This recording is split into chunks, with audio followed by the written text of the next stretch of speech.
This program brought to you by WAYCROSS Sports. Fusible. The Driver Ed Academy. Anderson Automatic Heating and Cooling. Mallaley's Detail Specialists. CSL Plasma. Ken Smith, a State Farm agent. And Joseph Toyota.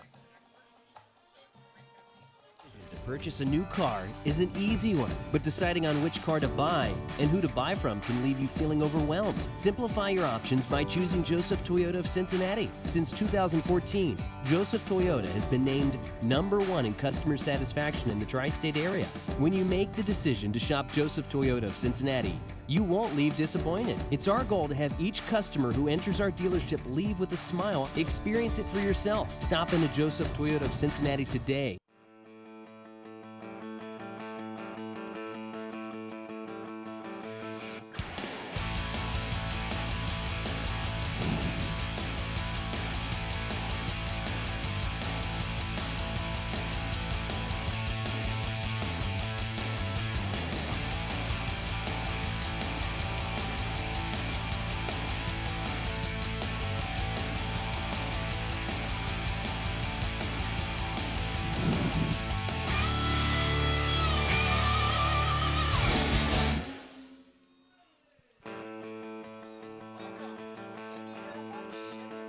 Home of the Colerain Cardinals. Tonight, we've got a GMC battle in the brewing in week 3, where your Colerain Cardinals, 2-0 on the season, are going to be battling the Princeton Vikings, also 2-0 to start their season as well. This is Chris Imanitis along with Brian and Brandon Wyatt on WeAreColerain.com. Jason Helfrich is in the booth as well, helping produce tonight. And of course, tonight is a beautiful Waycross game. We're doing it in conjunction with Waycross Community Media, our community partner. So we'll be talking, giving them some shout outs tonight as well. So thankful and grateful that you're able to join us tonight. We've had some technical difficulties this evening as we're breaking in a new laptop, but I think we're up and running tonight. We've got our iPad going, and hopefully you can hear us and see us, and we're going to have a great football game here tonight, assuming that the weather stays clear. There are some dark clouds looming over the stadium as we speak. No thunder and lightning yet, so let's keep our fingers crossed and hope that that's the case. The Colerain Cardinals won the toss, and they deferred to the second half, so they'll be kicking off here shortly. Brian, there's been a lot of talk this week on social media about this game. The Princeton Vikings come in very confident. They've got a lot of big names, big stars on their team, but they're coming to our house tonight, and they're trying to stop a 67-game GMC winning streak by these Cardinals. Well, Princeton Vikings, we know open enrollment. They've got, as Coach Bolden said, they got the dudes. They have they're 2-0 coming in, but haven't had the caliber of opponents that Colerain has had. But when they played those opponents, they whooped them. So they got talent. We're going to see. As I said, right now, Colerain's getting ready to line up the kick. As you said, they deferred. Weather coming in, but right now, just a little bit of wind. It'll be back-to-back weeks with those weather issues. Princeton only played one half last week against Withrow. They called the game at half, and it was a 36-8 win, 36-6 victory for the Vikings. So we're away. So there's the Colerain kicks it off, and it is caught and taken into the end zone, but they said he caught it outside, and he's going to be immediately tackled. I believe that was Ivan Pace on the tackle. Yes, it was. Just outside the 10-yard line. But stupidly, behind the play, after the play, Colerain, I believe, got caught jawing a little bit. Well, this game is going to be filled with a lot of back and forth. Like I said, kids today, obviously all over social media, between Twitter and all those things, and there's been a lot of talk about both these teams back and forth. Yeah, and normally we don't say this, but it started with the head coach.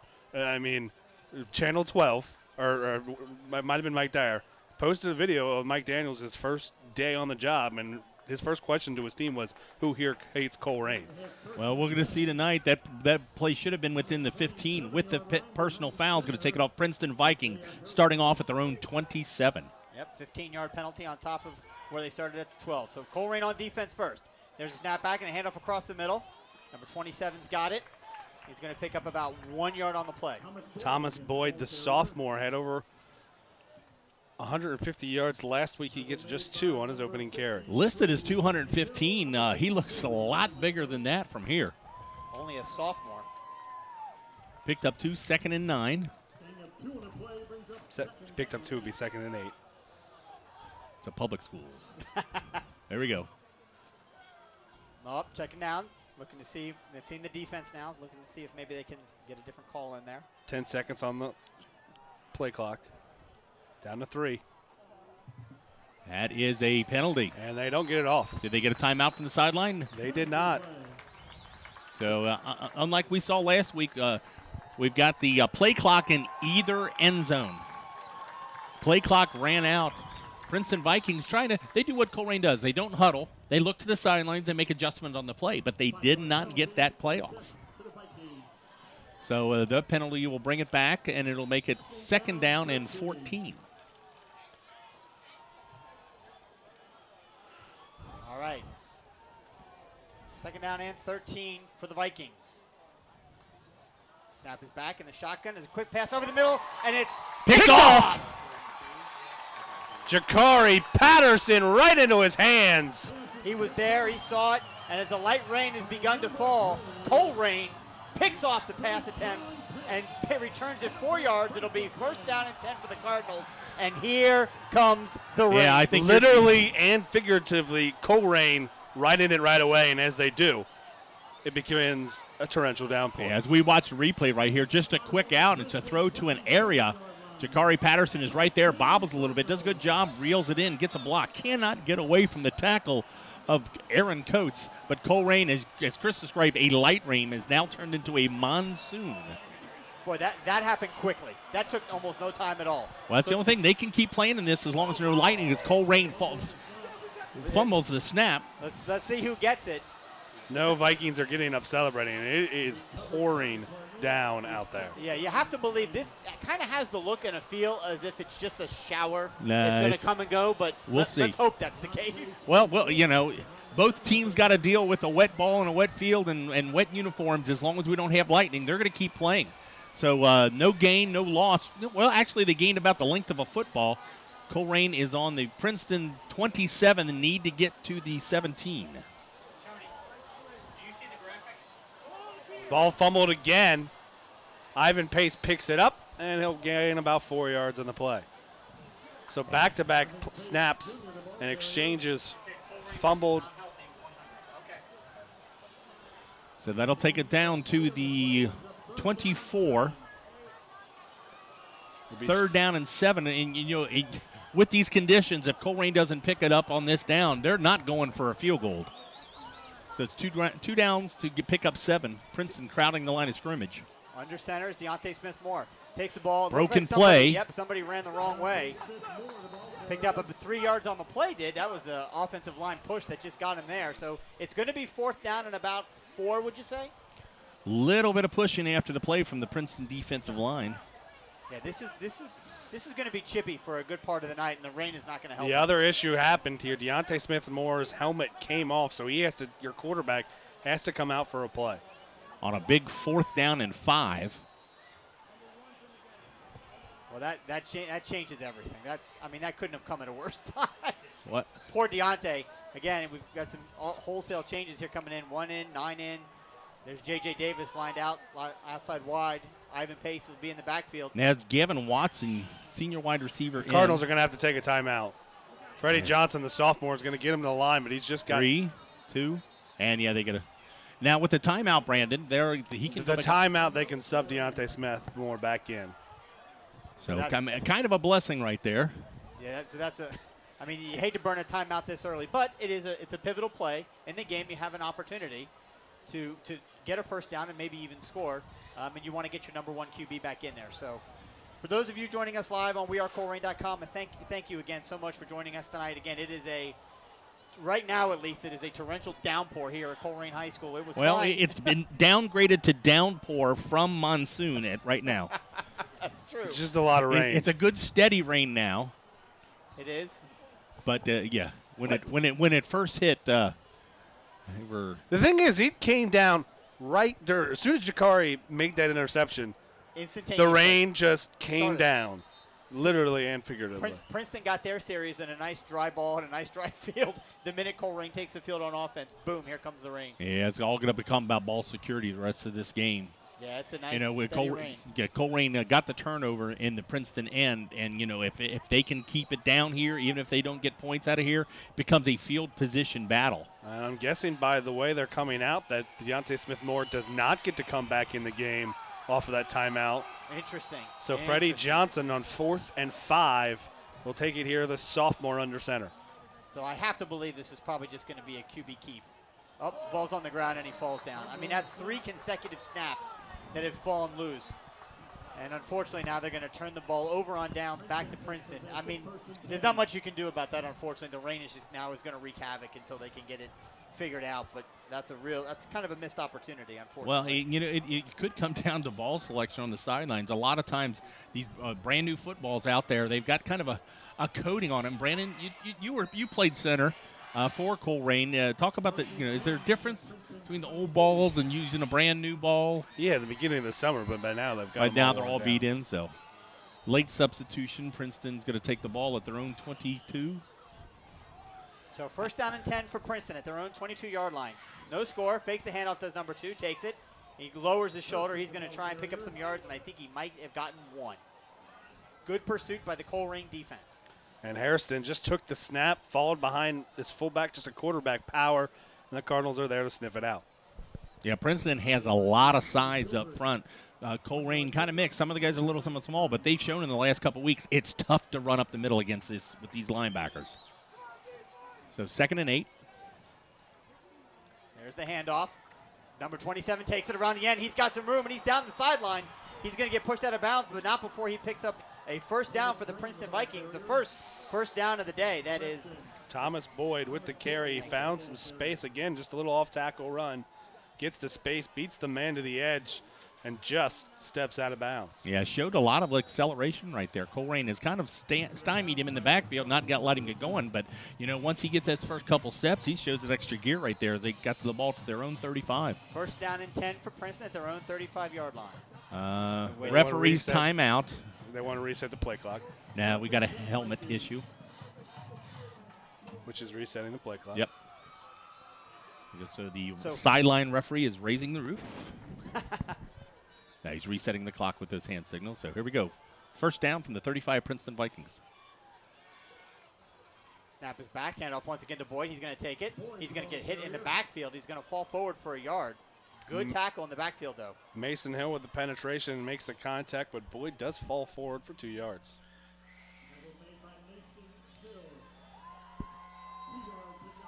It was said earlier, the sophomore running back listed 6 foot or 215, but he looks 20 pounds bigger than that.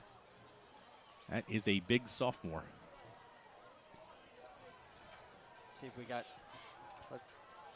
He's listed at 6 foot 215. You're right. That is a big sophomore. Yeah, Colerain flexing a little bit on the offense or on the defensive line. Points over. They're going to call it on Phillips for reaching over. Phillips jumping around, trying to draw the offensive line a little bit of movement, but you're right. They're going to call one on him. Well, that is unfortunate. 5 free yards for the Princeton Vikings now. They're going to move him out past the 40.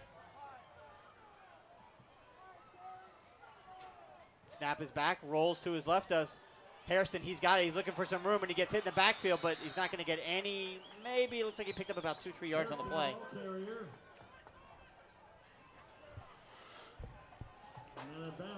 So that'll bring up a short 3rd down conversion. It'll be 3rd down and 2.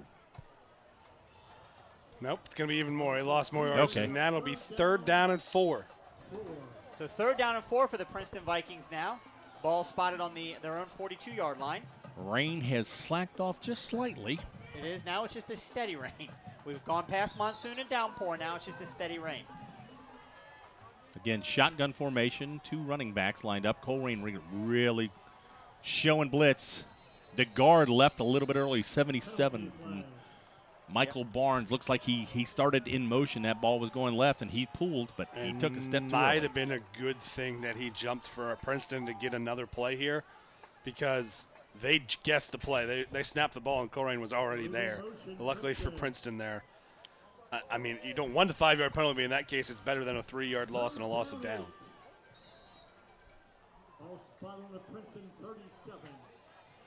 So that'll take it back all the way to the 37, Princeton. 3rd down and 8. So far, running strictly out of the shotgun formation. They've attempted one pass, which is picked off. Again, unfortunately, we can't control the rain. There's a snap back. He's going to take it to keep it himself, does number 2. Nothing. Try and get enough, and he's just going to run into a wall of Colerain defenders. Needed the 45, just got the 40-yard line. So this weather wreaks havoc on the snaps. We'll see how Princeton's special teams handle it, along with Colerain's return team. So 7:15 left to go in the opening quarter. No score. Started off dry, and almost instantaneously the monsoon came, and now we're in a steady rain situation. Obviously no thunder and lightning, or they wouldn't be on the field. Yeah, Bryce Burton will be back to kick the ball, setting up at about his own 25.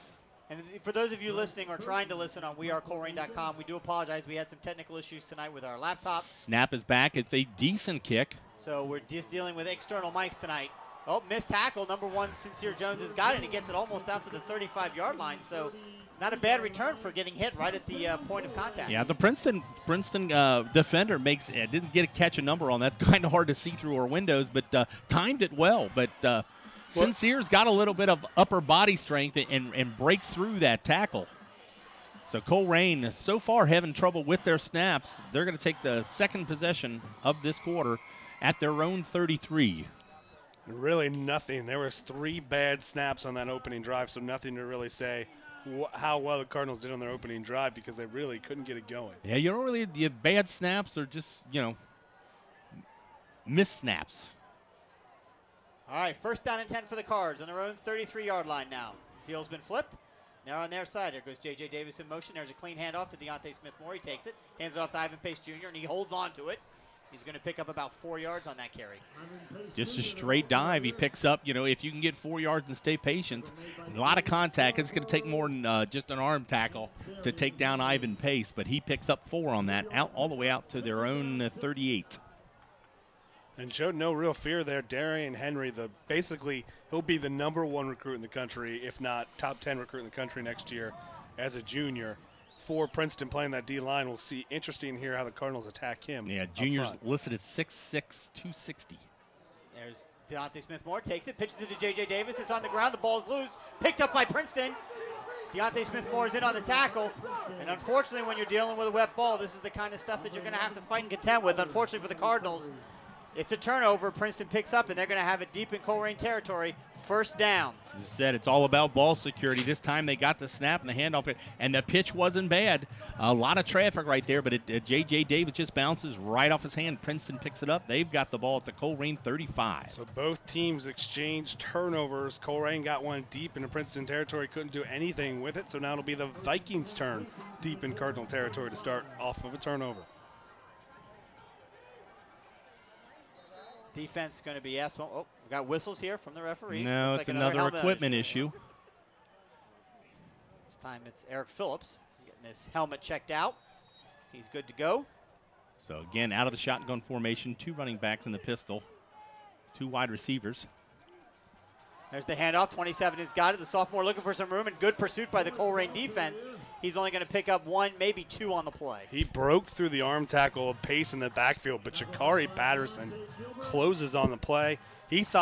Boyd thought he had the edge. Patterson closes and limits it to a 2-yard gain. Yeah, these Colerain safeties, they do fly to the ball. Good run support, good size. Both of them about 6'2" coming up from the safety. Only 2 games into the year, Thomas Boyd already has 6 touchdowns. A game and a half. Averaging a game and a half. Game and a half. He has 6 touchdowns, and he's averaging 10.6 per carry. So he's absolutely a threat. There's the ball once again to Harrison. He takes it, keeps it himself, runs it up the middle. He's going to be about 2 yards shy of the 1st down. It'll be 3rd down and short. Just a speed option, and Hairston does the smart thing, cuts it inside, sees the open field. He's limited it, though. It'll be 3rd down and 5. No, move the stick. It'll be 3rd down and 4. Ball's at the 34. Vikings need the 30-yard line, the 25-yard line. Got to think this is 4-down territory. Totally agree, Brandon. Let's see what they do here. Once again, Boyd in the backfield, along with Hairston. Takes the ball, keeps himself, cuts it back across the middle. He's got enough for the first down. He's He's gone. into the open, and he's going to be into the end zone. Touchdown, Princeton. Yeah, just a little crease up the middle. He's a great athlete. He showed some speed right there. Broke one arm tackle. He goes the distance. Princeton's on the board first. Same play they ran on third down. On second down. And again, Hairston keeps it up the middle. This time, though, he breaks the tackle, stays on his feet, and he's off for 6. Yeah, I'm wondering, too, you talk about the slippery ball. Grabbing a jersey, a wet jersey. You got slippery players out there, too, as we look for the extra point here. So extra point attempt. This could be interesting. There's a High snap, Yep. lost. Scramble play, he's got the edge, and Jakari Patterson closes it. That's a nice way of saying Jakari Patterson just blew up that 2-point run attempt. Yikes. Yeah, running for his life, probably a backup running back is Dorian Durham, the junior, tries to break outside on the bad snap, but as we said, Patterson, 6'2", what's he listed at, about 180 pounds? 6'3", 190 from his safety come up and said, no. So a key extra point miss. Well, yeah. That was the difference last week. St. X had the extra point blocked by Eric Phillips. They missed the 2-point conversion on the ensuing touchdown to tie it up late. Yeah. And the difference of 2 points gave the Cardinals the victory. Yeah, Coach Daniels all the way out to the 20-yard line to complain to the referees about there. It was slightly out of his coach's box, but try to see what he's complaining about. Rain is really slowed down now. Still coming down steady, no doubt about it, but it's, again, hopeful that maybe it can pass through here. 4:40 to go in the first quarter. It is Princeton 6, Colerain 0. Sincere Jones, J.J. Davis going to be back to return this kick. Princeton didn't seem to have a problem handling the ball in that series. Well, maybe that'll bode well for Colerain this series. Kind of a little difference in offense. They're doing everything out of the shotgun formation. Don't know if that's easier in the weather. Bryce Burton, the tight end linebacker, set to kick off for the Vikings. And there it is. It's a low line drive kick, and it's going to bounce high. J.J. Davis picks it up inside the 5, takes it out to the 15, 20. Boy, I tell you, he's fast. 20, 25, 30, 35. Just the kicker to beat. He's got one man to beat. J.J. Davis could be gone. Let's see. No. Missed the angle, and the kicker got him. I don't understand. I know that he tried to make the kicker move, and in doing so, stumbled just a bit to slow his momentum down. Got off his tracks, and it gave the kicker / linebacker. Well, we know JJ's kind of been nursing an injury as we see him limping a little bit with that big knee brace. JJ from last year runs away, but you're right, Brandon. He tried to set up the kicker with a move, and it just kind of slowed him down. Stumbled a bit on his own. Yeah, you can see him kind of walking off the field there if you're watching it on WAYCROSS. He's got the brace on, and he's, sometimes, and I think this is probably always the case, if you play football, you're going to play in pain. Well, a lot of times, too, it's a slight injury, and the brace is there as a reminder. But he's definitely a little slower than he was last year as we Colerain see if they can take advantage of his field position starting at the Princeton 35. Either way, huge return. 28 in motion. Fakes the handoff. Deontay Smith-Moore keeps it, uses a stiff arm, tucks it under. He's going to pick up positive yards all the way out. We'll see where they mark it. He's near a first down. I'm going to give him 8 yards on that first down run. He needed the 25 for the first down. They're going to officially mark him out at the 27. He's Jaheim Thomas. I tell you what, he had the arms outstretched, and he was about 6 inches short chasing the quarterback all the way down to the end. And that's impressive for Deontay Smith-Moore. Jaheim Thomas, Darren Henry, going to say those names a lot for the Vikings. Darren Henry, one of the top recruits in all of the country from the junior class. Yep. They're both juniors, actually, right? Thomas is one of the top linebackers, already has offers from multiple Big Ten schools. So here we go. Deontay Smith-Moore takes it, now hands it over across the middle. Ivan Pace Jr., he takes it. He's going to move in, picks up enough for the first down. I mean, Thomas has I fumbled all over myself there. Thomas has offers from Michigan, Michigan State, Wisconsin, the University of Cincinnati.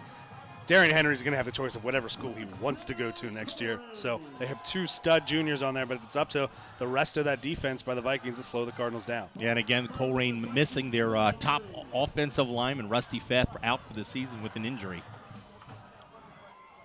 So first down and 10 on the Princeton 23-yard line. J.J. Davis in motion, stops.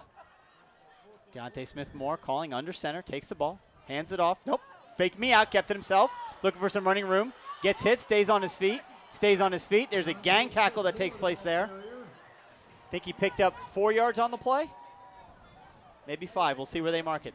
Good first down run for Deontay. Yeah, makes a read, but Princeton's defense shows a lot of speed in the secondary. He got around that corner, and you're used to him tucking his, planting the foot and going, but he planted the foot, and that little bit of lane that he had closed very quickly. They give him almost 4. You made a good point about Rusty not being in the game today, and he wasn't in the second half of the game last week. This offense now is kind of in a relearning mode. They've got to learn what it's like not to have him in there. Yeah, and it just kind of nets get man themselves. up. The guy behind him knows the same plays. It's just.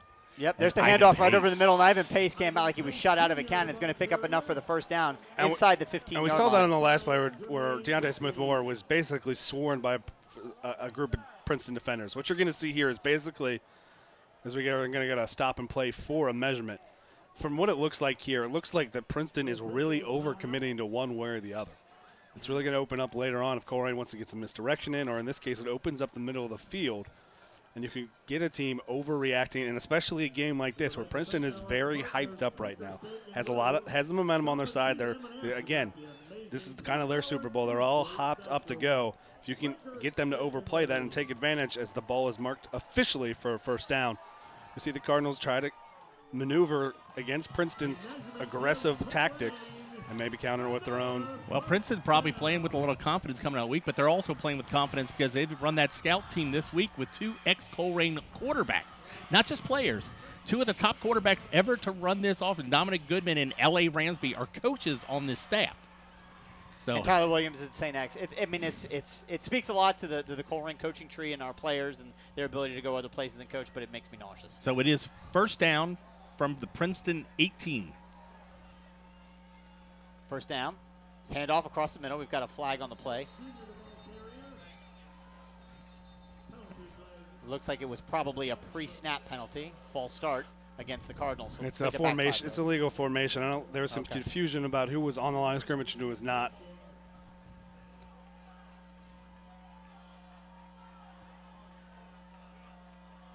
Coach Bolden trying to implore with the referee about what that formation was, but either way, it's going to be a 5-yard penalty, so they'll be back to the, see where they mark it, back to the 20. That's a big penalty.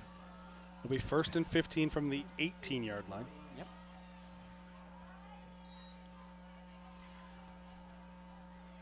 Two minutes, 31 seconds to go here in the opening quarter. Princeton leads 6-0. Scored a touchdown earlier and was unable to kick the extra point because of the rain. Couldn't get down a clean kick, so they lead 6-0. Colerain knocking on the door. First down and 15 at the Princeton 18. Deontay Smith-Moore takes it, runs around the side, looking for some room, stays on his feet, picks up the penalty and more. Yeah, they lost 5 on the penalty. He picks up 8 up there. So where they had 2nd down and 2, now it's 2nd down and 8 after that penalty and that play. And again, they're using formations there in motion to kind of dictate where that ball. You saw Princeton very heavily favoring the heavy side of the formation, following the motion. Colerain goes to the weak side against the motion and picks up some big yards.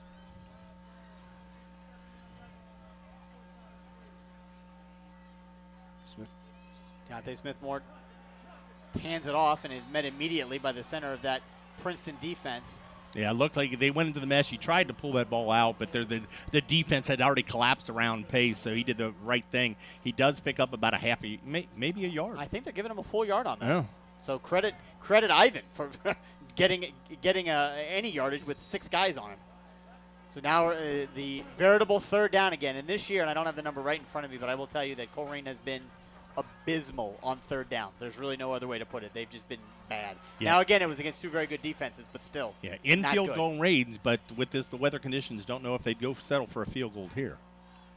There's fakes the handoff, does a nice little soft pass into the flat. Ivan Pace has got it, reaches for the end zone, doesn't quite get it, but I think he's going to have enough for the first down. There's a Princeton Viking down on the play. But, yeah, little play action. They find Ivan Pace in the flats, and he does a nice catch, gets the first down, gets out of bounds.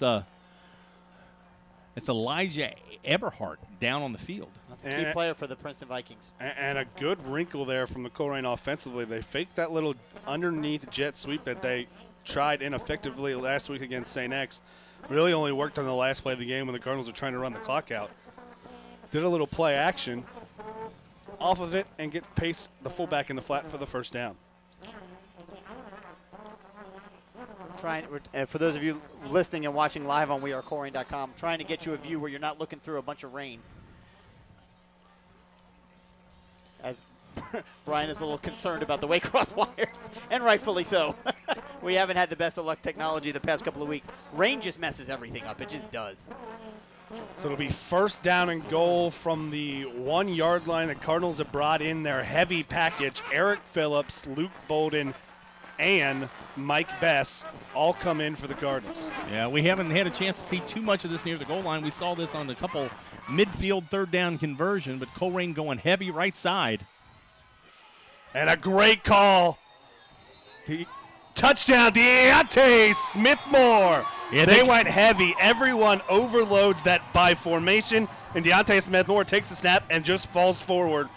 Goes forward, no one over top of the center. And when someone Deontay Smith-Moore size can just hide behind his offensive lineman, falls in for 6 points. Yeah, Colerain had struggled. So, this year trying to find a long snapper, a holder, a kicker combination. We know we've got the kicker, but in these conditions, It's a big extra points are going to play key in this matchup. So let's see what Chris Mangold's got here. There's a snap back. It's a good snap. It's a good hold. It's a good kick. And it's good. And with 30 seconds remaining in the first quarter, it's your Colerain Cardinals 7. With the Vikings of Princeton 6. So that was a nice drive by the Cardinals, having started deep in their own territory, holding on to the ball. Started with the big return with J.J. Davis. Yep, J.J. Davis, bringing it all the way into Princeton territory to start off, and gets a little bit of confidence. Again, the rain is still falling. It is not the monsoon that it was for a little bit of time, but it is consistent and it is falling. There is no lightning. That's the key. Right. As long as there's no thunder and lightning, we're okay. So again, on WeAreColerain.com, we're going to try and do the best we can to give you a shot that doesn't have a rainy window in front of it. We appreciate you bearing with us. Also, again, due to the technical difficulties we had earlier with our new laptop, we are using our iPad that we normally use on the sidelines, and we're using our external mic. So we apologize if you can't hear us great, or if you can just hear me. Some of you probably complaining because you can only hear mostly Chris, and I understand and that I you would don't complain want to. I would also. complain about that as well. For those of you sitting at home watching on WAYCROSS, hope you're enjoying the broadcast.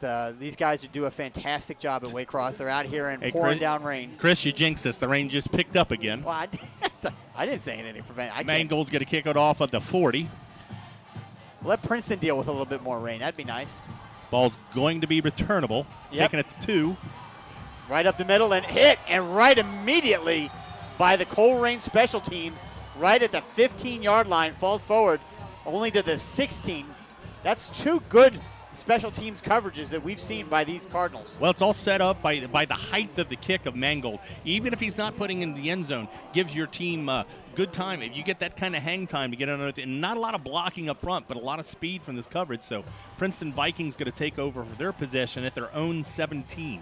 Torias Bradley there with the special teams tackle, and that one was made even worse because the returner slightly bobbled the ball. And almost came loose. Lost his momentum, and in order to gain the ball, he kind of slowed down, and it set himself up for the big hit. So 24 seconds left to go in the first quarter. Colerain up 7-6 on the Princeton Vikings. Snap is back. There's a handoff over the middle, and there's a hole, and there's a space, and there's a nice tackle. Head over heels goes number 15, but not before he picks up possibly 10. They're going to give it to him. They're not even going to measure. That's another run right up the middle. Yeah, senior Trey Kerr, we had the big bruising back last time. He comes in at 5'6", 160 pounds, shows a little bit of burst, but nice blocking up front.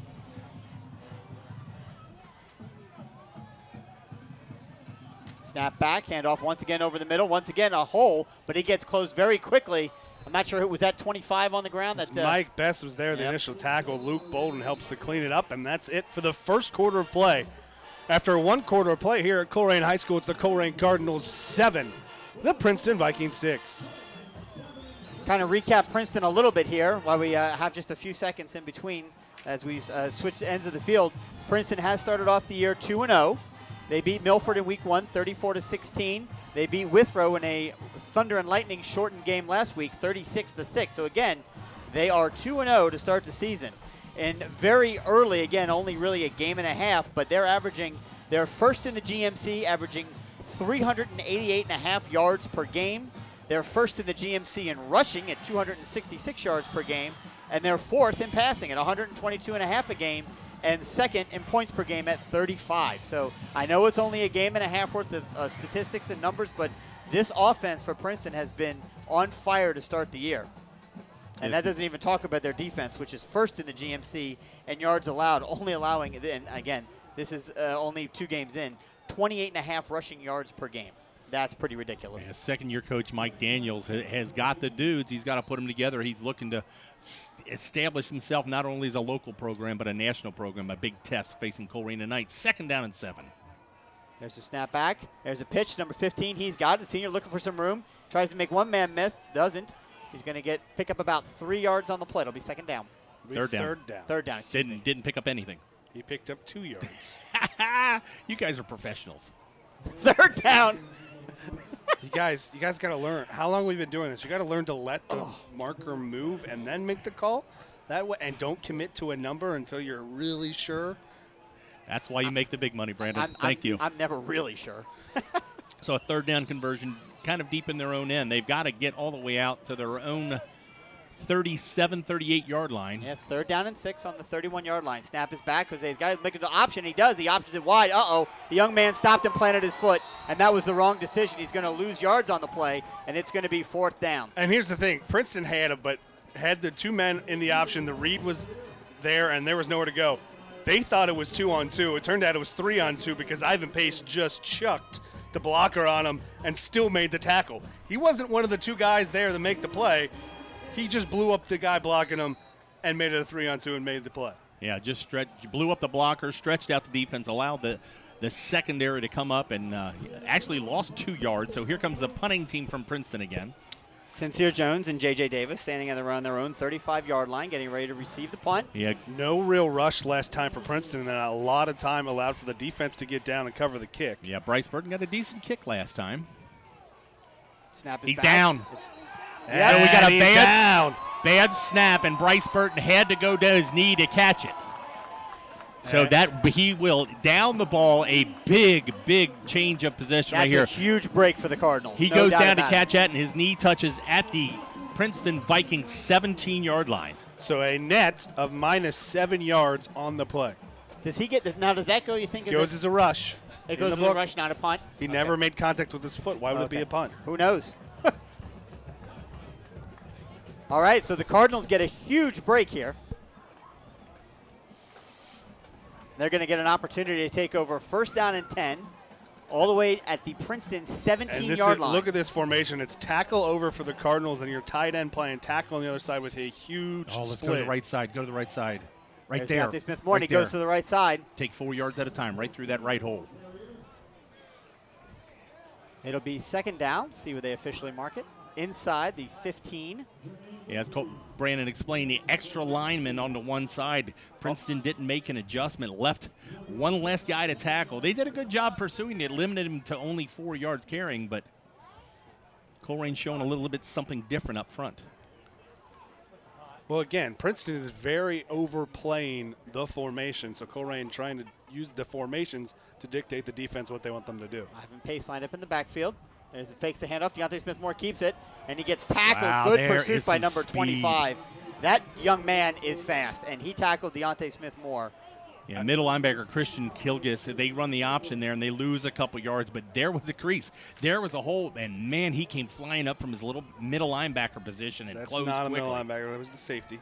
He's listed in the program as a middle linebacker. So it'll be 3rd down now for the Cardinals. Loss of a few yards. It's 3rd and 8. Last third down try they had, they went to a little play action pass and found Ivan Pace out of the backfield.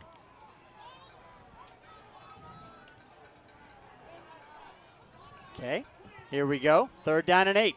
Really could use a 1st down here. Drops back, looks to pass again. He's going to keep it and roll, and he's got plenty of room. Deontay Smith-Moore on his way to the end zone. Touchdown, Cardinals! Deontay Smith-Moore. Deontay Smith-Moore for 6. And again, Princeton overcommits one way by formation, by play fake.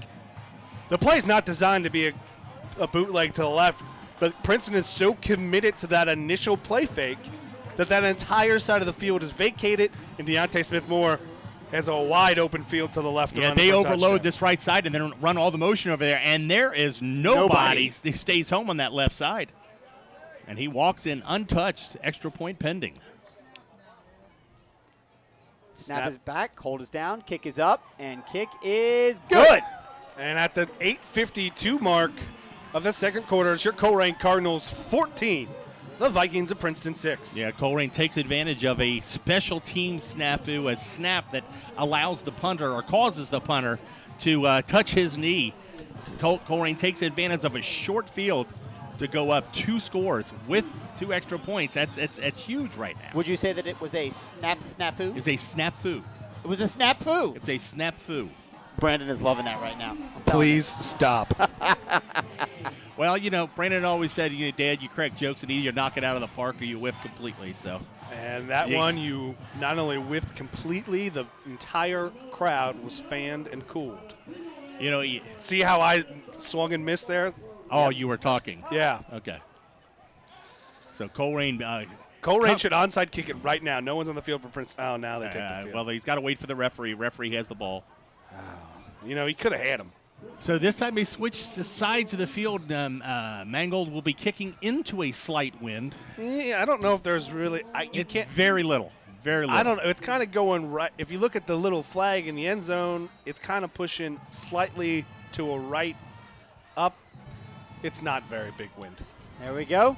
Got his foot underneath it, did Mangold, and it's going to be caught once again inside the 5-yard line. Drop, pick right back up. Taken out to the 10, the 15, trying to find some space. And there is not going to be a lot of space there for that young man. Once again, the Colerain special teams keeping the return inside the 20-yard line.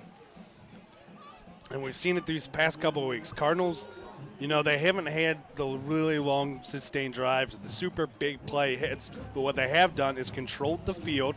And we saw it there. Capitalize on a turnover, take the 6 points from the short field, and repeat the process again. Defense create a short field, offense capitalizes. Colerain will try to do it again here. Well, here's the good news from a weather perspective.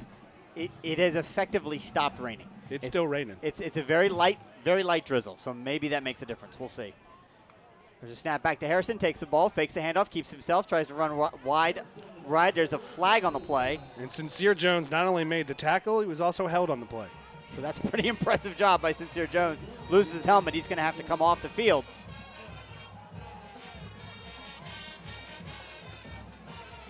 Holding is a spot foul. I mean, you can see it from here. Sincere Jones was the only man on the edge, and he's there to make the tackle, but he's clearly being held as the quarterback Harrison goes to try to turn the corner. Referee immediately throws the flag, and it'll be 2nd down and 20 for the Vikings. From their own 9-yard line. Deep in their own territory, drops back to pass to Harrison. He throws it deep down the field, looking for a receiver, and he overextends and misses. So it'll be 2nd down. And the Vikings know exactly what they wanted to do. Sincere Jones' helmet comes off. He has to come out for a play. Jaquan Jackson, who lost the battle for the other corner to Alonzo Kendricks, is in on the play, and they go right at him, try to go over top. He does a good job of staying with his man, but that ball is just overthrown, and no one was really going to make a play. It was a pretty throw, but you're right. Jackson stayed with him step by step. Yeah, I'll tell you what, the matchup here, Colerain's safeties are rather large, but when you take Sincere out of the game, you've got a couple of 5'7". There's a handoff over the middle again, and once that. again, Ivan Pace Jr. is in the backfield and tackles number 27. But then you got the matchup of 5'9" Alonzo Kendricks against 6'3" Scarborough. And a 3rd down and 7 allows Colerain to bring their dime package in, and this is something they really like to do. Mike Best will drop down the defensive line. Eric Phillips will drop down the defensive line. They'll switch to a sort of a 3-2-6 almost formation, and they will bring pass rushers from all over the place. Princeton taking a long time to get this play in. Play clock 2:07. Yeah, they're going to end up calling timeout. Mike Daniels walking to the referee and calls timeout. Just take a second there during this timeout. Let everyone know 7:37 left to go in the first half. Colerain leading 14-6 on the back of Deontay Smith-Moore, DSM, 2 rushing touchdowns. For those of you listening live on WeAreColerain.com, You can reach us at the radio at weird.colerain.com. I don't know how well we'll be able to get to the video chat.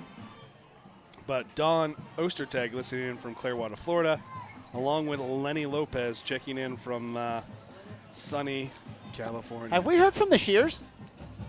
I don't know that we've heard. I'm not sure. Not today. We've heard from him. Did we hear from him in the first 2 weeks? Yeah. Okay. Well, hopefully they're listening in Chicago. But hopefully a reminder, go to our Twitter, go to our Facebook.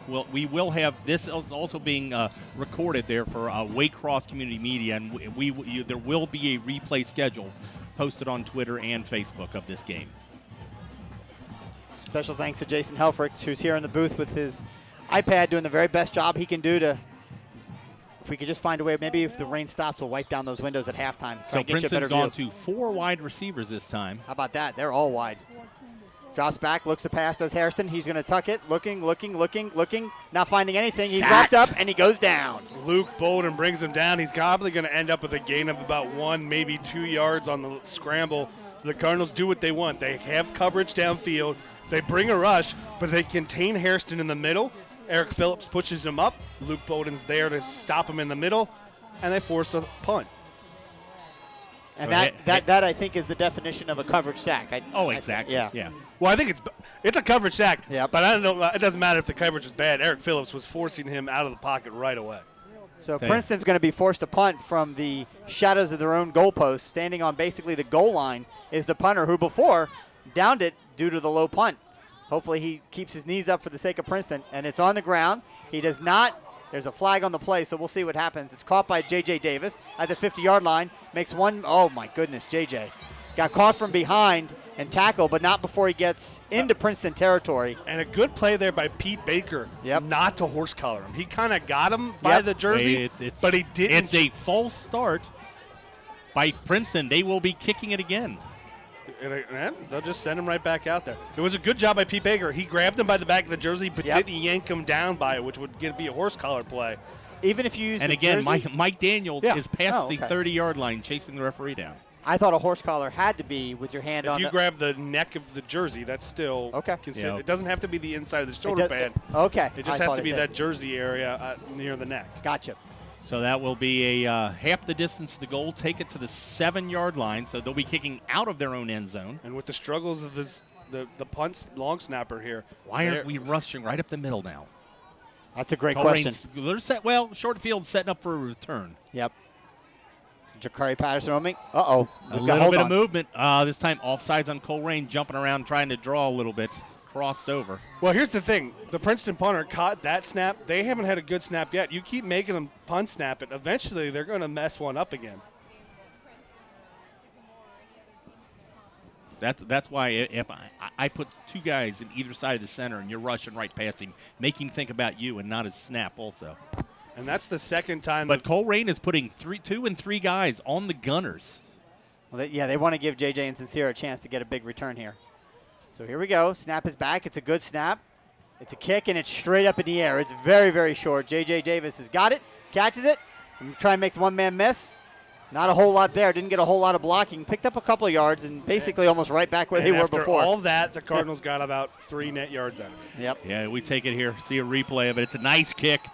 J.J. gets it. Again, that's Pete Baker, the gunner, does a good job shedding the blockers, gets down there, and as J.J.'s dancing around, collapses on it. But Colerain's going to take over in Princeton territory. 6:29 left to play at the Princeton 46. Colerain up 14-6. And I tell you what, Freddie Johnson is an incredible athlete, 28 for the Cardinals, but he needs more and more games for the Cardinals. We saw in that play kind of got in J.J. Davis's way. He's a kid who very much needs varsity's experience. Yep, only a sophomore. Just to get that feel of where he's supposed to be, how he's supposed to move.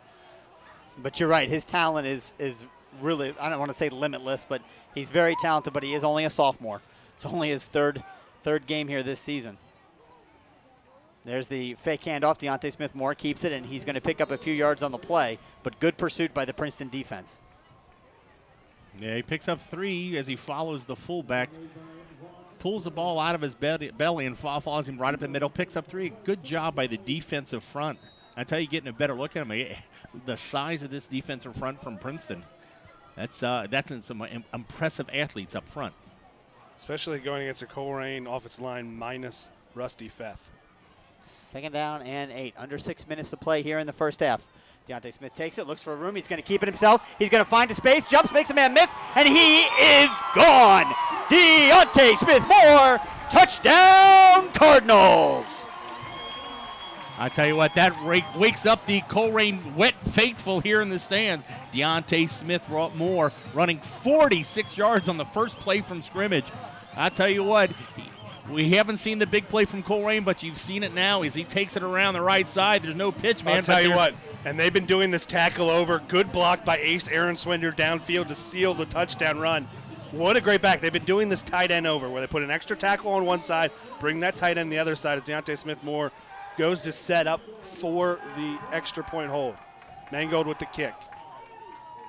Snap is back, hold is down, kick is blocked. Right up the middle, a great play by number 17, and a late penalty. I believe one of the Princeton Vikings ripped the helmet from Mr. Bolden. We haven't got to say his name, but Elijah Ford, playing number 11, playing tight end, he had the veer block on the play that set up that touchdown run. Yeah, he just goes right up the middle, and Colerain has no answer. But we don't know if this is post-possession or during the play. It's a personal foul against the Princeton Vikings. It'll probably assessed on the kickoff.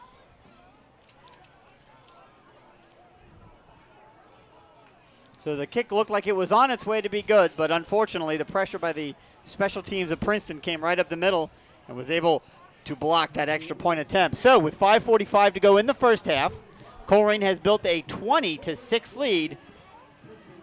Well, that slight advantage that Colerain had with having that extra point where Princeton missed. Princeton gets that back. That's a key play if Princeton's going to get back in this ball game. And it'll be interesting to see what the Cardinals do. They'll be kicking off from the Princeton 45-yard line. Oh, this is a really good place for a onside kick attempt. They have trapped Princeton all day inside their own 20-yard line. And this is one of those things, what does Bolden want to do? They probably practice this in some form where he's just going to pop it up into one of the corners. If you're the Vikings, you can fair catch it, but what do you do here? Or you can just kick it in the end zone. Or you just kick it in the end zone, give them the ball at the 20-yard line. They've done good job so far. Colerain has on the coverage, but Princeton has the athletes and always have had a dangerous return game. If I'm Coach Bolden, I'm kicking it right through the back of the end zone, but I'm almost squib kicking it. Up there, okay. The hole was just filled that I saw. Number 40 late coming on the field. Just kick it right through go for the points through the goalpost. The extra point. Mango gets his foot underneath it and he pops it up. It's going to go into the end zone. Just short of the field goal post.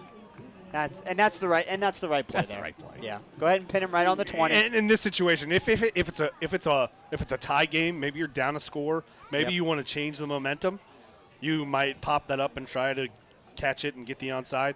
But you have the momentum, you have the score, you have been winning the field position battle. No need to change that up yet. This dangerous Princeton offense back on the field. 5:45 left to play till halftime. They got the ball at their own 20-yard line. Cardinals have 2 timeouts. Vikings have 2 timeouts. 20-6, Colerain over Princeton here late in the first half. 5:45 to go. There's a snap back, handoff across the middle. Once again, trying to find some room in the middle of that Colerain defensive line. He doesn't go down. He's going to pick up about 2 yards on the run. Again, defensive line Mason Hill doesn't get a lot of penetration, kind of a catch tackle right there, but has done a good job occupying space. And a little bit of a catch-22 for the referees because they want Boyd to be able to fight him for yards. But the Colerain initial contact is really just holding him up and trying to rip the ball out for the turnover. And it really just created a situation where nothing was really happening. Took a little longer than usual to blow the whistle. Hosea Hairston, the quarterback, is a senior, 6'1", 190 pounds. They have some size on this Princeton team. There's no doubt about it. So in the backfield, takes the ball, rolls to his right, looks, pitches it to 27. He's got some running room. He's going to take it out, stays on his feet, stays in bounds. Gang tackle by the Cardinals, but not before he picks up a first down. I'll tell you what, you let him get loose outside. That for a big guy, he's got some wheels. And again, it's going to be coming back illegal procedure. I don't think the wide receiver on the near sideline of the Colerain side was set. I tell you what, and there's somebody down in the field, and the Princeton coaching staff are really concerned about this. That's your running back, it looks like. His helmet's also, he has to come out at least one play. They've blown the whistle timeout for him, so he has to at least come out at least one play. But did you say there was a flag on the play? Flag on the play. Okay. Illegal procedure on the Vikings. I don't think the receiver nearest the Colerain sideline was set. So as we watch a replay, he goes the speed option to the right side. He hits the running back and he breaks a couple tackles and he's getting out there and he's just kind of a pile of humanity. Couldn't really see what was hurt there, but he's definitely like to see him. And then Coach Daniels is again out on the 30-yard line discussing something. And they're being very adamant on. And we've seen it called on Colerain on one play. They're being very adamant on the sideline. The referee on the Colerain sideline, very adamant that they have to be set in the line. They've called it on Colerain once. They've called it on the Vikings here. Daniels could be upset, but Bolden could be upset too because he got the same call against him earlier. But they are being pretty lenient on the coaching box. Yes. So the Colerain defense have broke the huddle, come back. With the penalty, it'll make it second down. Let's call it about 14. It's going to be on the Princeton 16-yard line. So 5-yard penalty from that original line of scrimmage. That Boyd kid is big. I'll be interested to see him in 2 years. I don't know that he can stay at tailback, but maybe he can. Depends on how much more he grows, I guess. All right, here we go.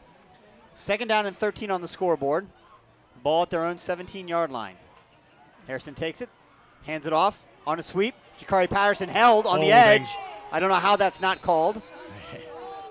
I think about 100 people here in the stands, the Colerain coaching staff, and everybody's screaming, holding right there, but the only person that matters is that line judge on the right side. Who was 10 feet from it and didn't see it? Yeah, as we watch a replay going to the outside, Patterson trying to get off the ball, and that's a good block. That's a good block. They're both engaged. They both had hand of the jersey. His hands are on the inside. Yeah. If he turns, it's not like he's making a big hold. So it'll be third down and 5.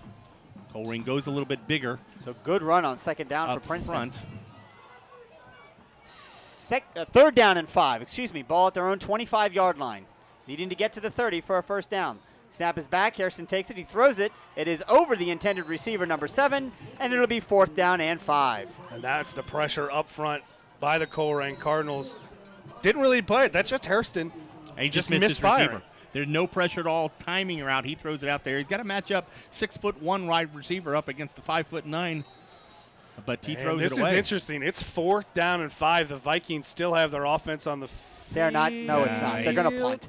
There's no way you even consider going for it. But what that does, the play clock didn't start. The punting team with the snapper had issues so far has taken the field, and they're not even set, and we're at 7 minutes left in the play clock. Seconds left on the play clock? 7 5, 4, 3, 2, 1. Timeout from the sidelines. That's Coach. That is not where Coach Daniels arguing with the referees instead of taking care of his team. Right. That's an unfortunate loss of a timeout for them. So still lots of time left for Colerain to get another score. They just want to secure the ball at this point. So Princeton, let's do a little game reset here for our WeAreColerain.com listeners. 4:20 left to go in the first half. Colerain leading 20-6 on the back of 3 Deontay Smith-Moore touchdown runs. And by the way, clearly the early clubhouse leader for WeAreColerain.com player of the game. Yeah, still a whole half lot left to play. Indeed. Princeton has the ball at their own 25-yard line. It is fourth down and 5. Princeton with 1 timeout remaining. Colerain with 2.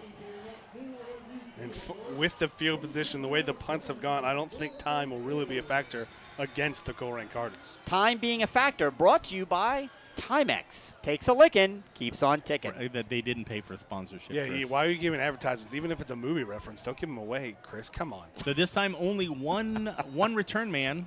Sincere Jones is back for the Colerain Cardinals. Bryce Burton's going to kick it from about the 15. Interesting, only 1 man back for the Cardinals. We've seen 2 back on punts and kickoffs. There's a snap back. He's got it. Oh, he's going to do a rugby. He's going to kick it, and it's going to bounce at about the 45-yard line. Sincere Jones takes it, and he's going to run right to the sideline. That's a good play by Sincere. He's not going to let it bounce any further, and he's also not going to risk a big hit. So he just takes it immediately. I'm going to give credit, which I believe Dan Bolden's the new special teams coach here at Colerain, the punt team. Colerain was scouting that, and they knew he was a rugby-style kicker, and that was a general area that they could have had a fake. Well, he's not normally a rugby-style kicker. Right. We saw the past couple punts, he just kicked it. But they might have saw something earlier where he had that possibility, so they overloaded the side. Instead of having 2 gunners on the outside, they only had 1 gunner. So Colerain saw that, and they protected in more. They didn't rush him. but they protected to take away any chance of a fake. I'm picking up what you're putting down, Brian. I like it. Which I'm surprised they're not coming at him. You got a snapper that's struggling. I put pressure on him, but that's why I'm not a coach. So Colerain has the ball at their own 38. Yep. 4:20 left. J.J. Davis once again with the stutter step. There's a handoff to Ivan Pace Jr., and he's met right at the line of scrimmage. They're going to give him 1 yard, maybe 2 on the We play. saw the adjustments by the Cardinal coaching staff. We have another adjustment here by the Vikings Princeton staff. They've been going with a 4-man front. On that last play, they switched to a 3-man front. So what difference does that bring, Brandon? It to the basically play? One player.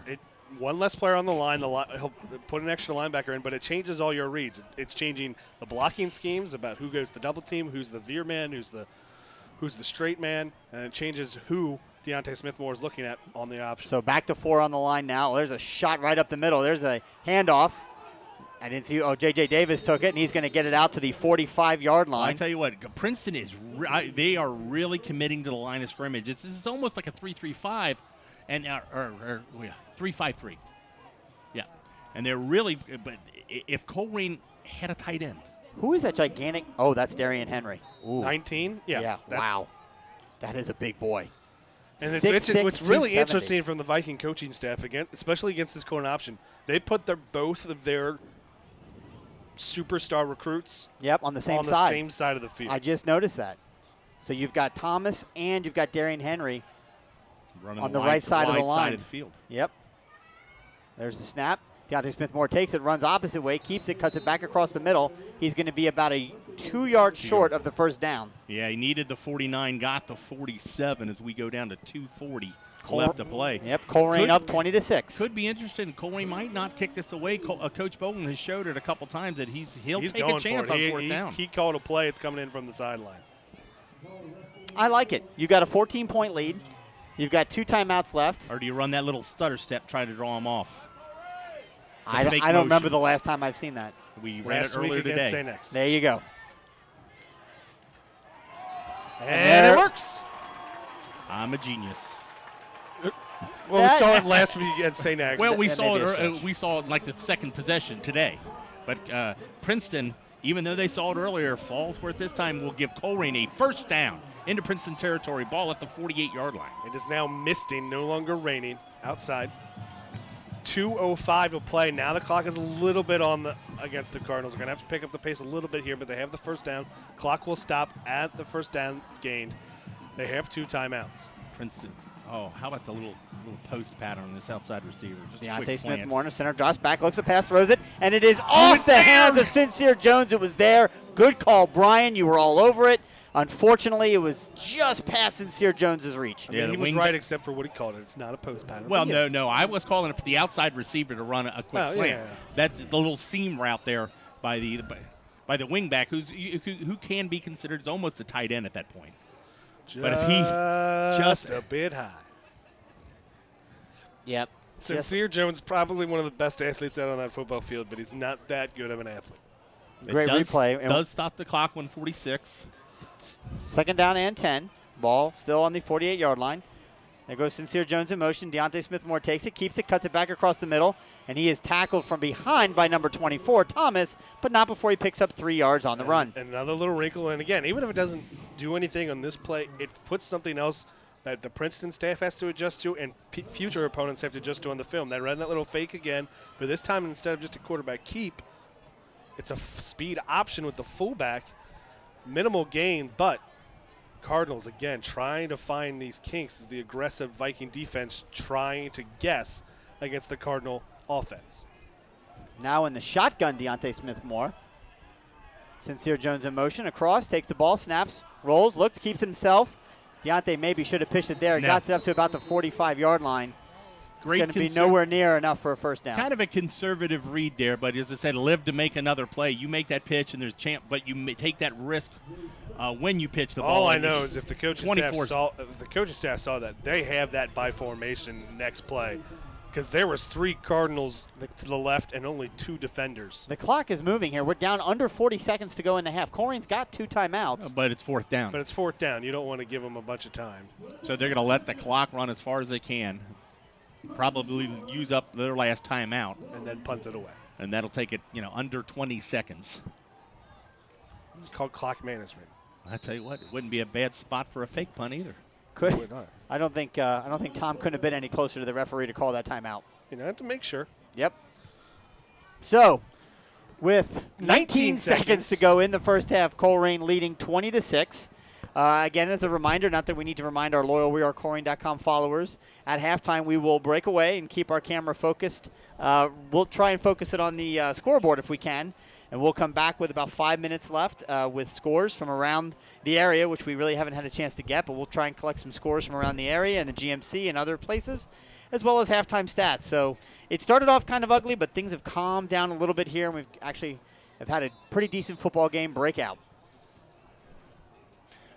Yeah, we started the game with a monsoon. It turned into a light rain, into a slight drizzle right here. But the key point in that factor right now, no lightning. So we've played a half. We got another half to play.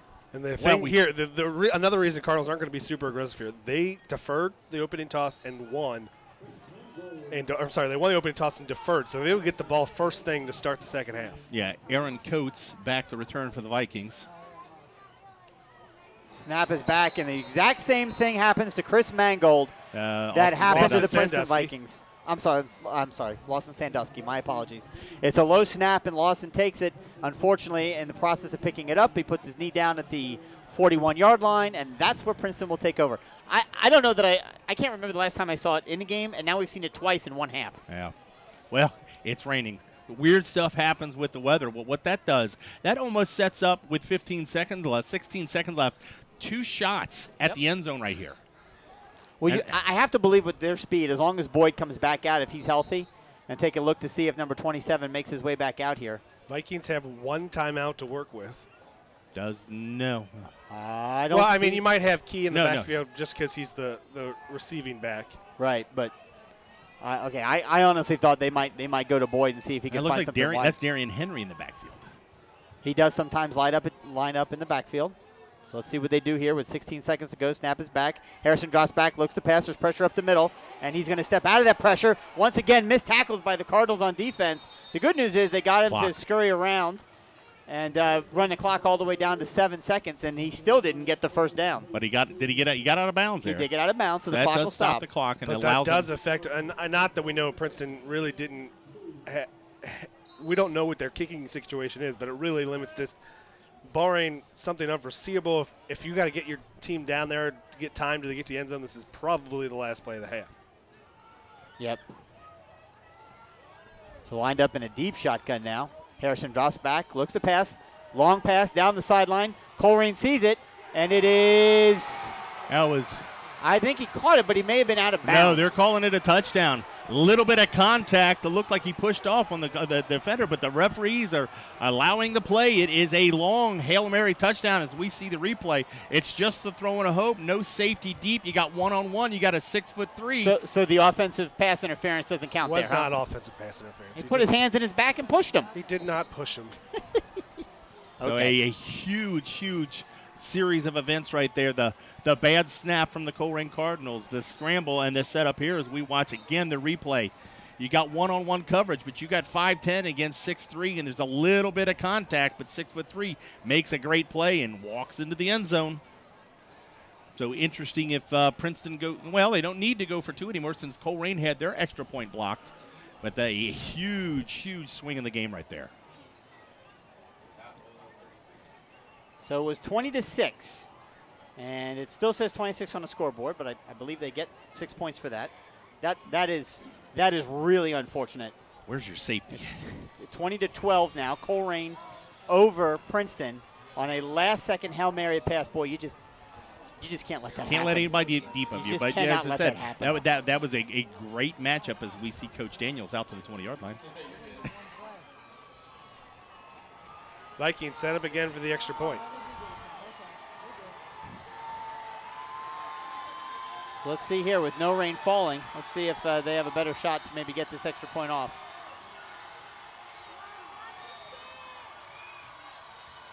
Snap is back, hold is down, kick is up, it's high enough. It's good. And it is good. So we go to halftime with a last-minute touchdown by the Princeton Vikings with Colerain up 20-13. This is Chris Simonitis, Brian and Brandon Wyatt with WeAreColerain.com and WAYCROSS Community Media.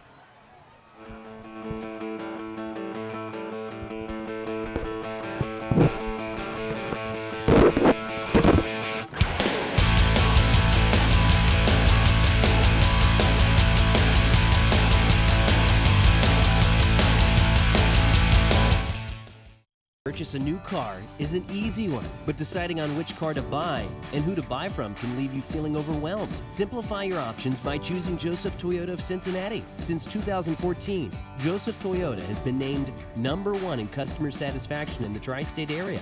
When you make the decision to shop Joseph Toyota of Cincinnati, you won't leave disappointed. It's our goal to have each customer who enters our dealership leave with a smile. Experience it for yourself. Stop into Joseph Toyota of Cincinnati today. This program brought to you by WAYCROSS Sports. Fusible. The Driver Ed Academy. Anderson Automatic Heating and Cooling. Mallaley's Detail Specialists.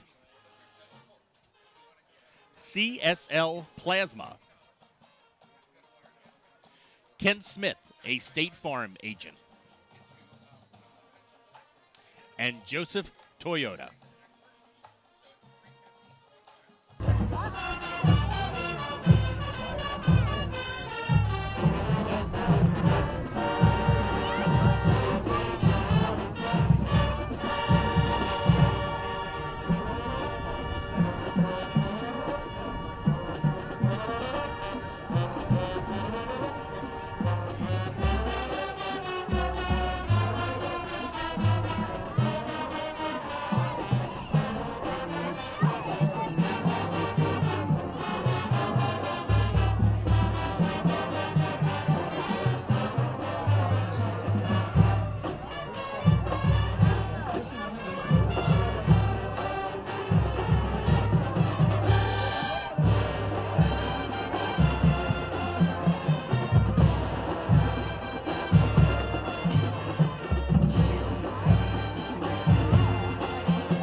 If I play sports for my school, I'll learn how to be part of a team. I will have more friends.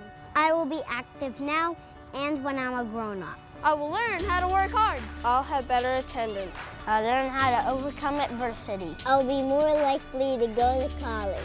I will learn how to get along with others. If I play sports for my school. If I play sports for my school. If I play sports for my school. I must learn to be a good student during school if I want to put on my uniform after school.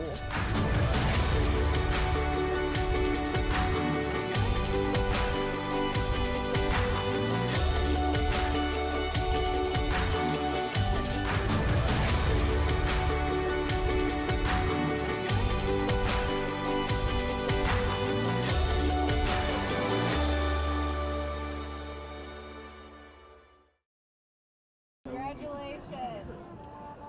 We're toughing it out here in the rain at the football game. Yeah, it was little cards night at the high school game for the little kids. I could be wrong, but I think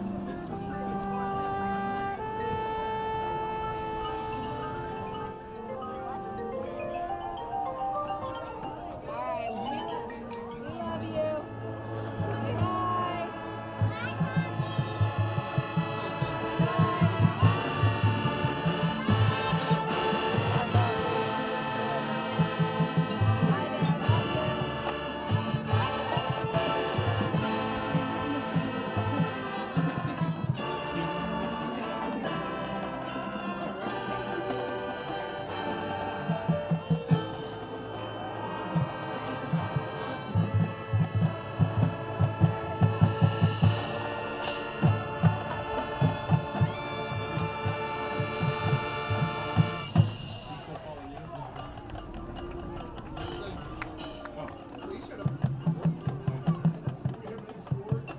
yeah, the whole bunch. There's a bunch on everyone else started them out.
I recognize the voice on that now. I got you. It was close. I recognize the voice on there.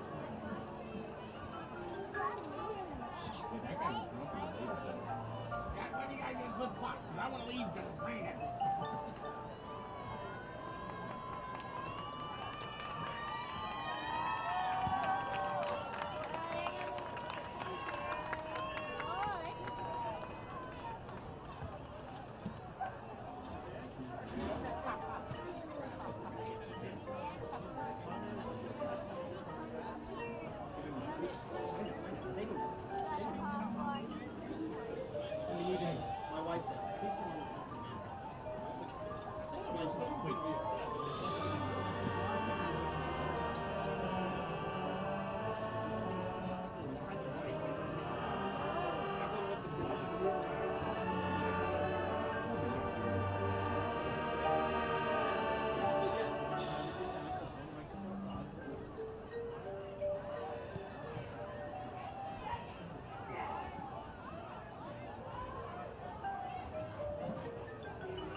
This program brought to you by WAYCROSS Sports. Fusible. The Driver Ed Academy. Anderson Automatic Heating and Cooling. Mallaley's Detail Specialists. CSL Plasma. Ken Smith, a State Farm agent. And Joseph Toyota. To purchase a new car is an easy one, but deciding on which car to buy and who to buy from can leave you feeling overwhelmed. Simplify your options by choosing Joseph Toyota of Cincinnati. Since 2014, Joseph Toyota has been named #1 in customer satisfaction in the tri-state area. When you make the decision to shop Joseph Toyota of Cincinnati, you won't leave disappointed. It's our goal to have each customer who enters our dealership leave with a smile. Experience it for yourself. Stop into Joseph Toyota of Cincinnati today. And we're back. Halftime at Colerain High School. Colerain Cardinals leading the Princeton Vikings 20-13. I'm Brian Wyatt, and here are your halftime stats. The score, as I said, Colerain leads Princeton 20-13. First down, Princeton with 5, Colerain with 6. Rushing, Princeton has 21 rushes for 83 yards. Colerain has 25 for 106. Passing yards on one deep pass right at there at the half for the big touchdown. Princeton Vikings have 33. Colerain only 9 on one attempt. Total offense, Princeton has run 25 plays for 116 yards, and Colerain has won 27 plays for 115. Very close contest so far, but the big key right now is the fumbles. A couple big turnovers by the Princeton Vikings. They fumbled twice and given it up once. Your leading rushers for the Princeton Vikings, Jose Hairston has 8 carries for 49 yards and 1 touchdown. Thomas Boyd, 7 carries, 26 yards. Trey Key, 4 for 13, and Caleb Crawford, 1 for 8. For Colerain, Deontay Smith-Moore, so for your star of the game, 14 carries, 86 yards, with a long of 44 and 3 touchdowns. Ivan Pace has 7 carries for 31 yards. J.J. Davis, 2 for 3, and Freddie Johnson, 1 for 0. Passing, Hairston, as we said, Jose Hairston for the Princeton Vikings.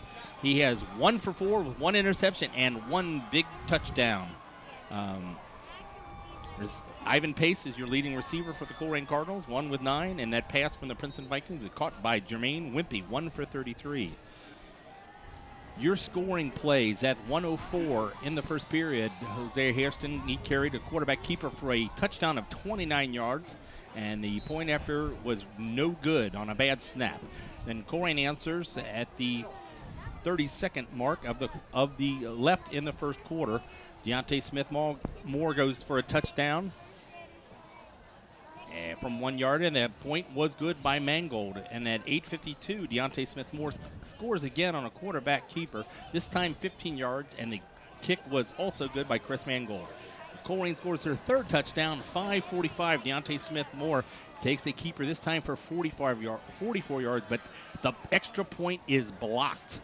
And with no time on the clock, the last play of the half, Jose Hairston just throws a prayer up, and Jermaine Wimpy, he is complete for the touchdown and the extra point good. So that brings us to right where we are, 13-20 for the Colerain Cardinals.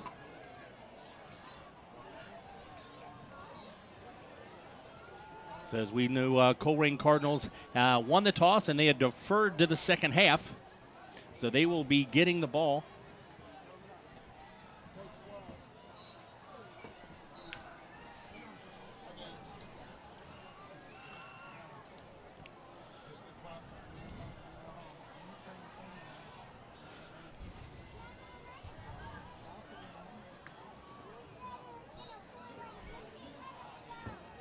Brandon, you got any scores around the league? A halftime scores elsewhere. Lakota East leads Middletown 19-7. Fairfield on top of Hamilton 34-0. Mason on top of Oak Hills 7-3. Lakota West on top of Sycamore 7-0. A couple of other games started with an hour lightning delay in the first quarter. St. X 6, Walnut Hill 0.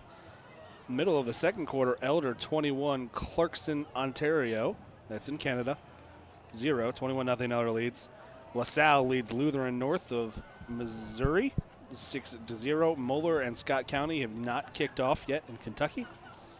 Harrison and Anderson not kicked off yet at Anderson. Milford trails Fairmont 14-7. Pickerington Central on top of Trotwood Madison 14-7. Northmont on top of Tippecanoe 28-7. Wayne leads Akron Hoban 28-7. Winton Woods tied with Upper Arlington at 24, and Wyoming on top of CHCA 14-0. Yeah, a tight one here at Colerain High School. Colerain leading 20-13. We've had all types of rain. We've had light stinging rain.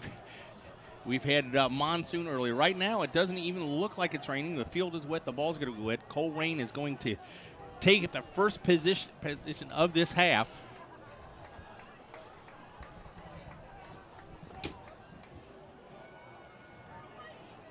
So we'll see what type of adjustments either one of these coaches make. Colerain showed them a little bit different up front, going off balance.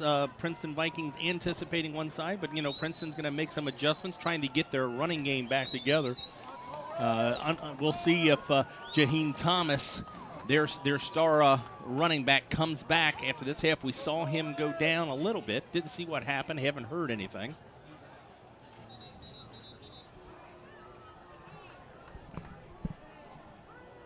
So back for the Colerain Cardinals. J.J. Davis along with Sincere Jones going to be deep. Kicker doing a good job so far, Bryce Burton for the Princeton Vikings. He's kicked, he's punted, he's done the extra points. It's a tight game, and we thought that it would be. I mean, these two teams, we saw defensively for Princeton, they are fast, they're athletic, they make good tackles.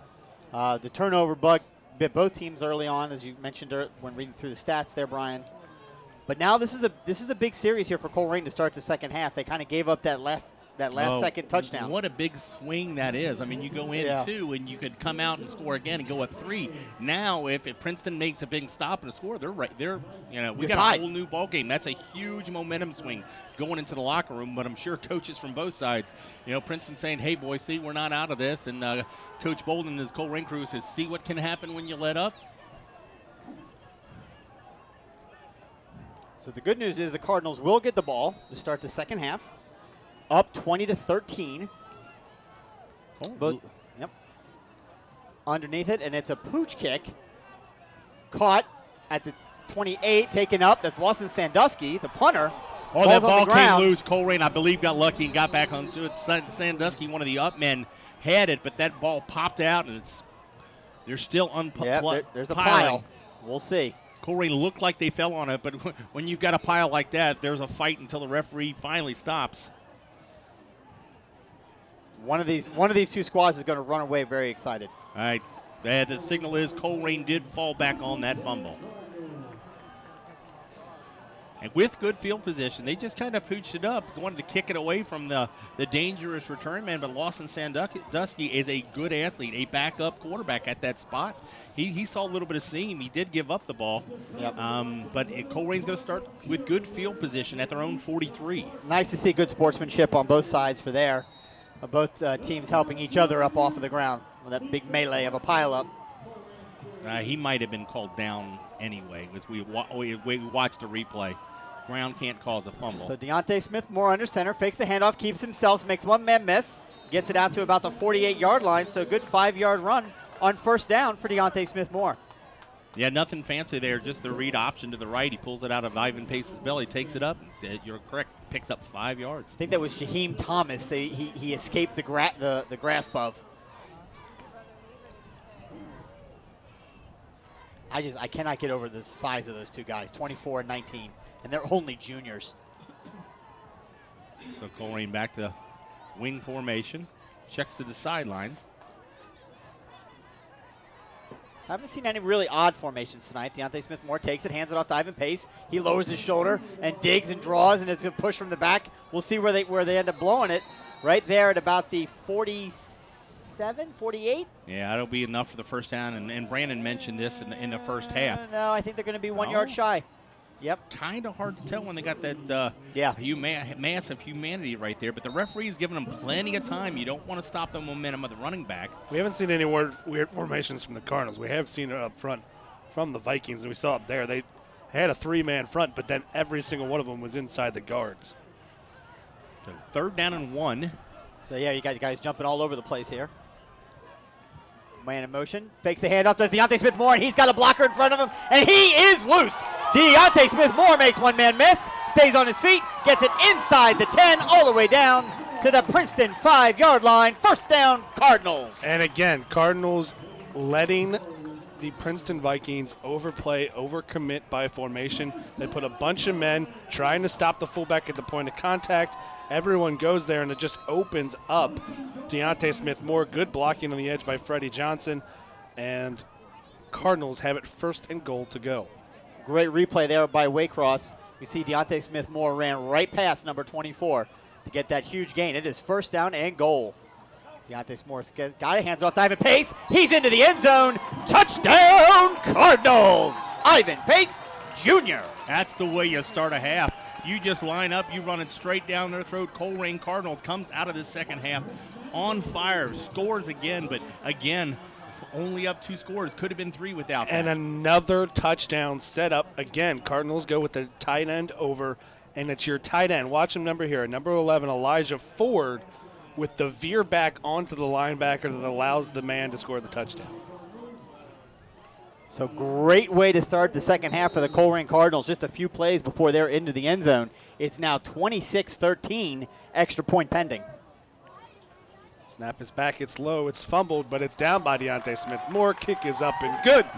And at the 10:03 mark of the 3rd quarter, it's your Colerain Cardinals 27, the Princeton Vikings 13. And we watch in the first couple games, Colerain struggling with that, trying to find a long snapper. Ed Bolden's done a great job so far. That he bounced it a little bit, but a good job by your quarterback, Deontay Smith-Moore, to put it down. But so far, Ed Bolden doing a great job in his first time snapping the ball.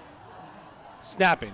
He did give up the block right at him, but it's a learning process. We said it for Freddie Johnson as a sophomore. Ed Bolden, a young man, he's the Bolden that plays offensive line. He's not the one that plays linebacker. He's the first time really getting varsity, being the long snapper, doing a good job, and he's got to learn. He made his mistake, let a guy through, but he's been very good so far tonight on the snaps. Brandon, maybe you know, is he a sophomore? I'm looking for the roster. I believe he's a sophomore. It's in there somewhere. I think he's only a sophomore. I know there's one in there. I know there's one here. I just don't know where it went. Look towards the back of that pile. We're such professionals. Oh, my gosh, there's just so many papers. Yeah, he's a sophomore. Sophomore. There we go. All that for that. So ball lined up on the 40-yard line. Chris Mango getting ready to kick off now with a 27-13 lead. There's a good kick. It's going to be deep and in the field of play, up to the 10, the 15. And good defensive once again. Special teams play by the Cardinals. And again, number 21. Yep. Tyaris Bradley on the play. That's the 2nd time he's made a tackle, and he's being that special teams gunner. We'll see it here again. Oh, great shot here. Gets really good hang time. The Princeton return man has got a wall in front of him, but the speedy Colerain guy. Look at Bradley right here. Just makes the play. That's beautiful. He chucked that block and came right around that side. So great play by the Colerain coverage on special teams tonight. So Princeton deep in their own territory. Ball's at the 11. Yep. 10. They've got it marked as 10 on the scoreboard, so we'll call it 1st and 10 deep in their own territory. There's a handoff once again to Boyd up the middle. He's going to take it to about the 15. Yeah, they're coming up pointing. Cardinals pointing. Cardinal football. Fumble by Thomas Boyd, the big sophomore, coming in and fumbling on his first carry of the second half. And who comes up with it? Deshaun Pace. It'll be a 1st down and 10 for the Cardinals on the Princeton 15-yard line. They got an opportunity here, boys, to really put maybe the first nail in the coffin. There's no hole there, and he tries to go for a little bit extra in that hand. Oh, it was that. Who caused it? Deshaun Pace. Caused it and recovered it. Low man wins in that. He gets underneath the running back and with his helmet. How many times can this defense do it for the Cardinals? Is that 3 turnovers on the night? I'm not talking about tonight. Inside the 15. I'm talking about the whole season. Oh, I know. No, they had. The Cardinals haven't had to have how many? They probably had more drives of less than 50. 30, Well, I'll- 50 yards Yes. than they've had I over. don't care if we have the least amount of yards in the entire league the whole year. If the defense keeps playing like Oh, this, I know. I'm there's just saying, one stat that matters. That's the score. they So had 27-13 Colerain, first down at the Princeton 15. Deontay Smith-Moore takes it, hands it off to Ivan Pace Jr. He lowers his helmet. He's trying to run wide, see if he can find some room. He does. He's inside the 5-yard line, taken out of bounds just, I think, before the goal line. Sincere Jones is yelling. He think he got in. Couple Or does guys Sincere want to stay in because they're bringing in the heavy package? Eric Phillips, Luke Bolden. Now, a couple players from Princeton and one from Colerain. That's Ivan Pace kind of getting up a little. He's actually not getting up. He's scooting himself off of the field of play. He's cramping up. Yeah, that's in the area. Yeah, the way he. Yeah, Sincere Jones in that replay, you saw he threw his hands up. You thought he was in. Well, they're marking it about the. Yeah, actually, they're marking out at the 2. He made contact and then kind of slid towards the pylon. And Sincere Jones will. Here's another angle right here. You can see Ivan Pace. He's taking it. Yeah, it looks like maybe he stepped his foot right out. Well, here's the thing. Is he down, though? Is he? Because He's in, on top of the in defender. college and high school, the goal line extends to infinity. That's right. And as long as he's not out of bounds and he reaches over, technically it's a touchdown. You're not going to get that call, and there's no replay, so it doesn't matter. Yeah, but you can see the foot is at the 2-yard line. The ball. But if he reaches out never to goes about out the of bounds one, and he reaches but across he's the goal not line, it down. extends all the way. NFL, you have to be inside Hands the pylon. on the ground right there before he gets the pylon. Yeah. So the ball, without replay, it's hard to do at the high school level. It should be at the half-yard line. It's at the 1.5. I'll tell you what, though, we're fortunate that we've got a great team like Waycross to get that replay. Great shot, guys. That's awesome. So Mike Best, Luke Bolden, Eric Phillips, your linebackers all in. Hamza Abdul Wahid will dot the I behind. Last time they did this, Princeton overloaded this right side and went a quarterback sneak right over left guard, and it looks like it's available there if they want it again. Deontay Smith-Moore takes it, fakes the handoff, keeps himself, tucks it under middle. Is he into the end zone? Yes. Deontay Smith-Moore for 6. Touchdown, Cardinals! That is his 4th touchdown of the night. 33-13. The Cardinals have opened up a 20-point lead, extra point pending. And less than 3 minutes into the second half, the Cardinals have extended their lead by 2 scores. Great blocking up front. Just a good push by everybody there. But give credit to that offensive line of Will Coleman, Quan Jones, Ace Ehrenschwender, Cameron Carnes, and T.J. Ganella. Snap us back. And we talk about the starting 5. The guy that's been making a bunch of blocks up front has been the tight end Elijah Ford. Yeah, Elijah Ford, not your typical tight end. He's only listed at 218 pounds, but you know, if you've got good technique and you're there. And we're seeing a lot of shuffling. We saw Jaquan Jackson play some wide receiver. Elijah Ford was a guy the first 2 weeks who was battling for outside linebacker position. So now they found a spot for him at tight end. 5-yard penalty there. So take the extra point attempt back 5 more yards. We have a snap back, hold down, kick is up. Certainly got the leg. And no good. Pushed it wide right. First authentic miss of the year for Chris Mangold on an extra point. So that could loom large. 9:36 to go here in the third quarter. Still very early, lots of time to go. But the Cardinals have got a 20-point lead. Well, check. Everything's good here. It gets a little bit underneath it, pushes it to the right. And it's if you can see on the replay, the flag, that very, very light breeze pushed it right. It didn't matter at all. He just missed it. It looked like it almost made contact. He just missed it. He just missed it. It happens. These are high school kids. They're not professionals, right? But if we can get a replay tight on the shot of the ball, I believe the laces were out. Less than 2.5 minutes into the first quarter, or into the third quarter, excuse me, and the Cardinals have put 13 more points on the board. So that's pretty huge. It's like someone just said that. Taking advantage of some turnovers and short fields. Colerain answers back to that bomb at halftime that Princeton had that brought him close and exploded for 2 scores real quick here in the third quarter. So Mangold's going to kick off again. Gets underneath it. It's a low line drive kick. It bounces and stays in play, picked up inside the 5-yard line. There's the Colerain special teams down there again. It gets a little bit of room. Takes it out past the 15, but still, once again, Princeton will start off inside their own 20. Got some whistles, another Princeton player down.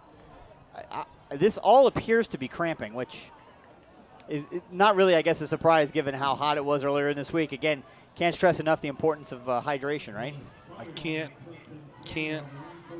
You can't? Go ahead, explain it again, Brandon. You It's explained about it. overheating, not the lack of water, but the dehydration adds to the effects of overheating. But the rain has no effect on hydration. The rain has no effect on hydration. I thought I'd throw that in there. I think It that's would important help to note. with the cooling factor. That's true. You'll actually see two very smart schools, Stanford and USC, will actually have little things on the sidelines. And all it is a hand cooler. And all it does, the whole point of it is to lower the internal body temperature and thus reduce cramping. So watch a Stanford game, look at the sidelines. What's that weird thing the Stanford players have their hand in? It's to lower their internal body temperature. And I reduce cramps. assumed it was a sanitizer of some kind. Nope. Okay. Good to know. So Princeton again taking the ball over in their own territory deep. Let's put it at the 19-yard line. Yep, first down and 10, trailing by 20, 9:28 to go in the third quarter. There's a snap back to Harrison. He keeps it, runs up the middle, looks for some running room, sheds one tackle, but couldn't shed a second. Nothing fancy there from the Vikings. Just a quarterback power, follows his pulling guard. He's met in the initial hole, but he breaks off the tackle and picks up about 5 yards. Yeah, that's the play he broke for the long touchdown earlier, just to follow, leading that running back with the lead blocker, and he's shown the ability to take it the distance. So Ivan Pace out of the ball game, a substitution. It looks like he's still cramping up here, but once you start cramping, it's hard to stop, especially on a two-way player. So Colerain's going to be depth is going to be tested right here. So two wide receivers, two running backs, shotgun formation again. Snap is back, fakes the handoff. Harrison looks to keep it. 22 is in pursuit, and because of that pursuit, he throws it short of the intended receiver. It's incomplete. It'll be third down and Jalen 5. Thomas in for Ivan Pace, and he played a lot there last week because last week versus St. X, they wanted to very heavily substitute in and out Pace on defense. Jalen Thomas there to make the play. Well, I tell you, substitution coming out of the ball game now. We talked about the size of the Princeton defensive line coming out of the ball game, been substituted. I noticed the young man Daryl Patrick, the senior at 5'5", 165 pounds, was playing defensive line. And 165 pounds is up for him. I think he wrestles like 140, 135 in the winter season. So Daryl Patrick. But in a passing situation can be dangerous from that nose tackle position. So a big third down and 5. Yeah, Princeton needs to get to the 30-yard line here in the shotgun. Drops back, looks to pass, throws it, and it is incomplete, intended for number 13. In and out of his hands. It'll be fourth down for the Vikings and a punt forthcoming. And again, the Vikings have a play where it's just a quick pass to a spot. The hook route. Just quick a simple hook little hook. Last time the quarterback just sailed it. This time the receiver just drops it. And if you don't execute, you can't beat the Cardinals. Yeah, Caleb Crawford did. He hit him right in the hands. Right in the hands. Right in the hands. And he would have been close to the first down. Good coverage by Colerain, but looks Cardinals again in this formation trying to play a fake. Just Sincere Jones back. Cardinals have an opportunity once again to get a short field. Snap is back. It's a good snap. Another rugby-style kick. It's up, and it's a good kick. Fair catch called for by Sincere Jones, and he stays away from it, which is absolutely the right thing to do. Again, and it goes all the way down to the 23-yard line, and that's where it goes out of bounds. We were explained earlier, Coach Bolden is all over the referees right now. The simulated, they're doing the snap down, the offensive line is, and that is no longer you're exactly right, Brian. No, but they're calling a holding on the no return on Colerain. And Coach Bolden tried to get an explanation at halftime about, the offensive lineman on the punt snapping down. It's a play that let's not beat around it. Colerain used to do that all the time. I believe it's a rule placed in because it's something we used to do. You're absolutely correct. Used all the time, especially in the Combs era. Actually won a game at Middletown doing that exact thing. But it's been outlawed for a couple of years. I think the last time it was a legal play was against Cocoa, Florida, about when Joe Bolden was still a Colerain Cardinal. Oh, wow. It's been out that long? That's the last time I know they used it. Well, I tell you what, that's a field-changing punt and penalty. Colerain's going to take it. They're going to get a first down and 10 at their own 13-yard line. They're going to get some chance to get some yards here. Deontay Smith-Moore fakes the handoff, keeps it himself, and he gets wrapped up. He's still going to pick up some positive yards out to the 16. It'll be second down. And just midline option again, but that's the difference between having Ivan Pace and Hamza Abdul-Wahidin.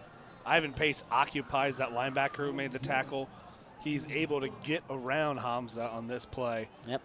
And There's the replay. Creates a man. So that might have just, and here's the thing, that might have been a bad read by Deontay, but either way, the man who was supposed to be on the fullback is the man who makes the tackle. And Juwan Jarrett's makes the play as we've got a Princeton Viking down. Same guy. Cramping. Yep, number 44. Julian Jarrett. It's Juan.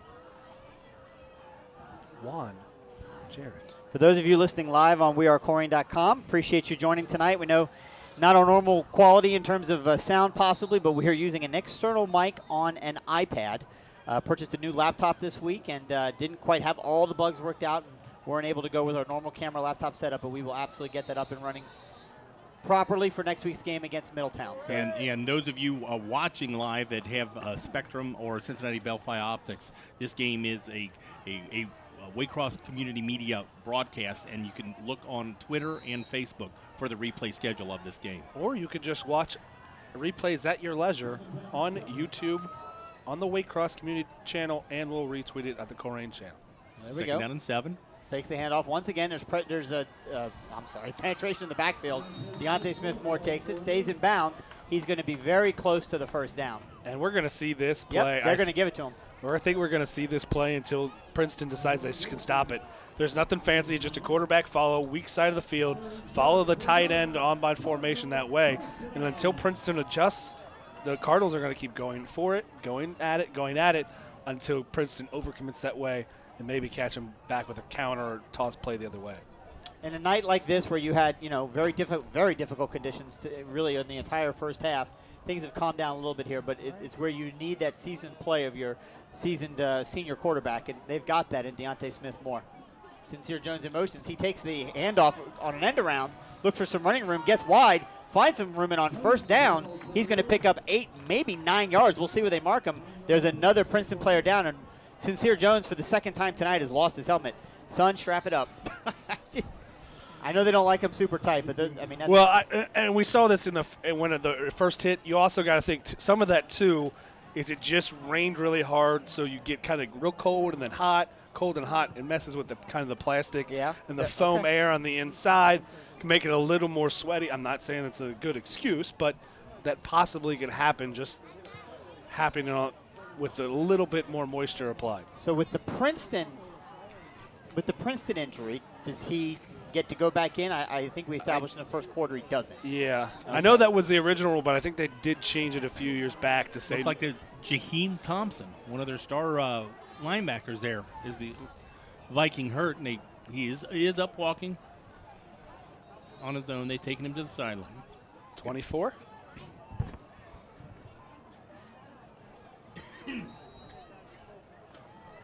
Ivan Pace back into the Cardinal huddle. Couple of scores from around the area for those of you listening live on wearecolerain.com. With 3:08 left in the half, it's St. Xavier 14, Walnut Hills 7. I do know their starting quarterback, Hudipole, who we saw. Oh, stop there. We'll get back under center here. Deontay Smith-Moore fakes the handoff, keeps it, now pitches it out to J.J. Davis, and he's got a seam. He's going to look for some running room, and he's into the open. Stays on his feet.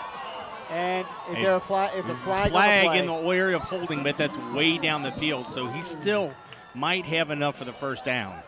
He's not going to have enough for the first down. Yeah. The holding flag is at the line to gain.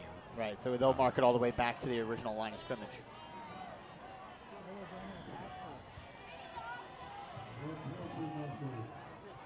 Colerain, that's the first time they've broken a long one with a pitch to the outside. They're talking, it's an illegal block, and they called it on one. See if we can see it here on the outside. They call it on Sincere. We get a good look at the offensive lineman as we come out here, and we do not see it. I think it must have been on the inside there. No, they called it on Sincere. It'll be on the outside. Oh, did It that? was whoever the wing back was to the Cardinal sidelines. Yeah, I saw the referees hold up a finger one to tell the coaches on the sidelines. There you go. All right. 2nd and 8, 9, somewhere in that range. Didn't see much, but then again. Either way, second down. Well, you know what? I was reading that wrong. I don't think Sincere might not even be on the field right here. It's a handoff to Hamza, who takes it. He gets all the way up past the 30-yard line. He gets driven backwards, but he got it all the way out to the 31-yard line, so it's going to be third down and about 4. You lose some strength when Hamza comes in, but you're not going to lose any toughness. You're not going to lose any aggressiveness. Hamza, also a wrestler for Colerain, and he's going to go full bore into that hole. He really did. What I like about him is his first step. He is going to commit to that hole and go. And as you said, you know, you're going to have the effort, you're going to have the strength, but his first step quickness, that's a great point. You don't need that hole to be open that long. That's a great point. He's not going to run over people, but he's going to run by anybody if you miss that tackle. So there's the fakes, the handoff. Deontay Smith-Moore keeps it. He's going to try and get the first down. He's going to get very close to it. Short. Half a yard. Yeah, we'll see He where they mark needs it. the 35. They're going to mark him. 34 and 3/4. 34 and 3.5. What do you do here? I mean, you're needing, up 20. needing only a half yard, but your big fullback's out. But Quarterback sneak. Yeah, no count. Quarterback sneak. I don't know if You they still do it. You do have a 290. Here comes the big package. Wait, now does Coach Bolden do a snap down now? Or do we even have that in the playbook anymore since it's illegal? You don't. You can't have it in the playbook. Oh no, okay. Yep, they're down underneath 10 seconds to go. They've got to go quickly if they're going to get they got this. plenty of time. 5 seconds, 4 seconds, lining up. He's going to take it, run around sideways. Deontay Smith-Moore does it, stays on his feet, and he's going to pick up more than what he needs. He's down past the 40, the 45. Captured and then taken out of bounds. Colerain wanting a late hit there on the sidelines. No, he rode him out there, unless he gave a little bit of an extra push. Yeah, which it doesn't seem like he did. Yeah, well, it's almost like they just carried him out of bounds. We've got it here on replay. I didn't see it's in the middle of Colerain's there. bench, so we lose him in there. So they ride him out of bounds, and they're fine. Whistle's blown. I don't see that. No, there's an not much unsportsmanlike conduct on Coach Bolden. And I have no problem with it. He's defending this player. But it's after the play, so it still will be first down. Or is it a sideline warning, or is it? No, it's a personal foul on Coach Bolden.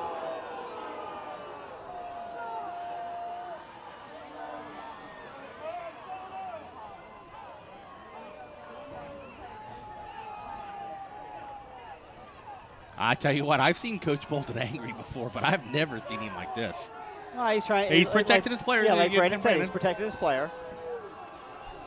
But you don't know what words are exchanged. You know, a lot of times in the coach and referee speaking back and forth, a trigger word could be said that sets either one of them off just that little bit extra. Yeah, they gave each other kind of a little pseudo hug there to move on. So well, the referee did, not the side judge that made the call. Right.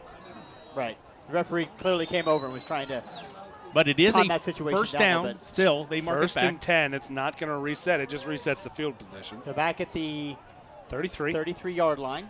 First down and 10 for the Cards. Up 33-13. There's a handoff over the middle.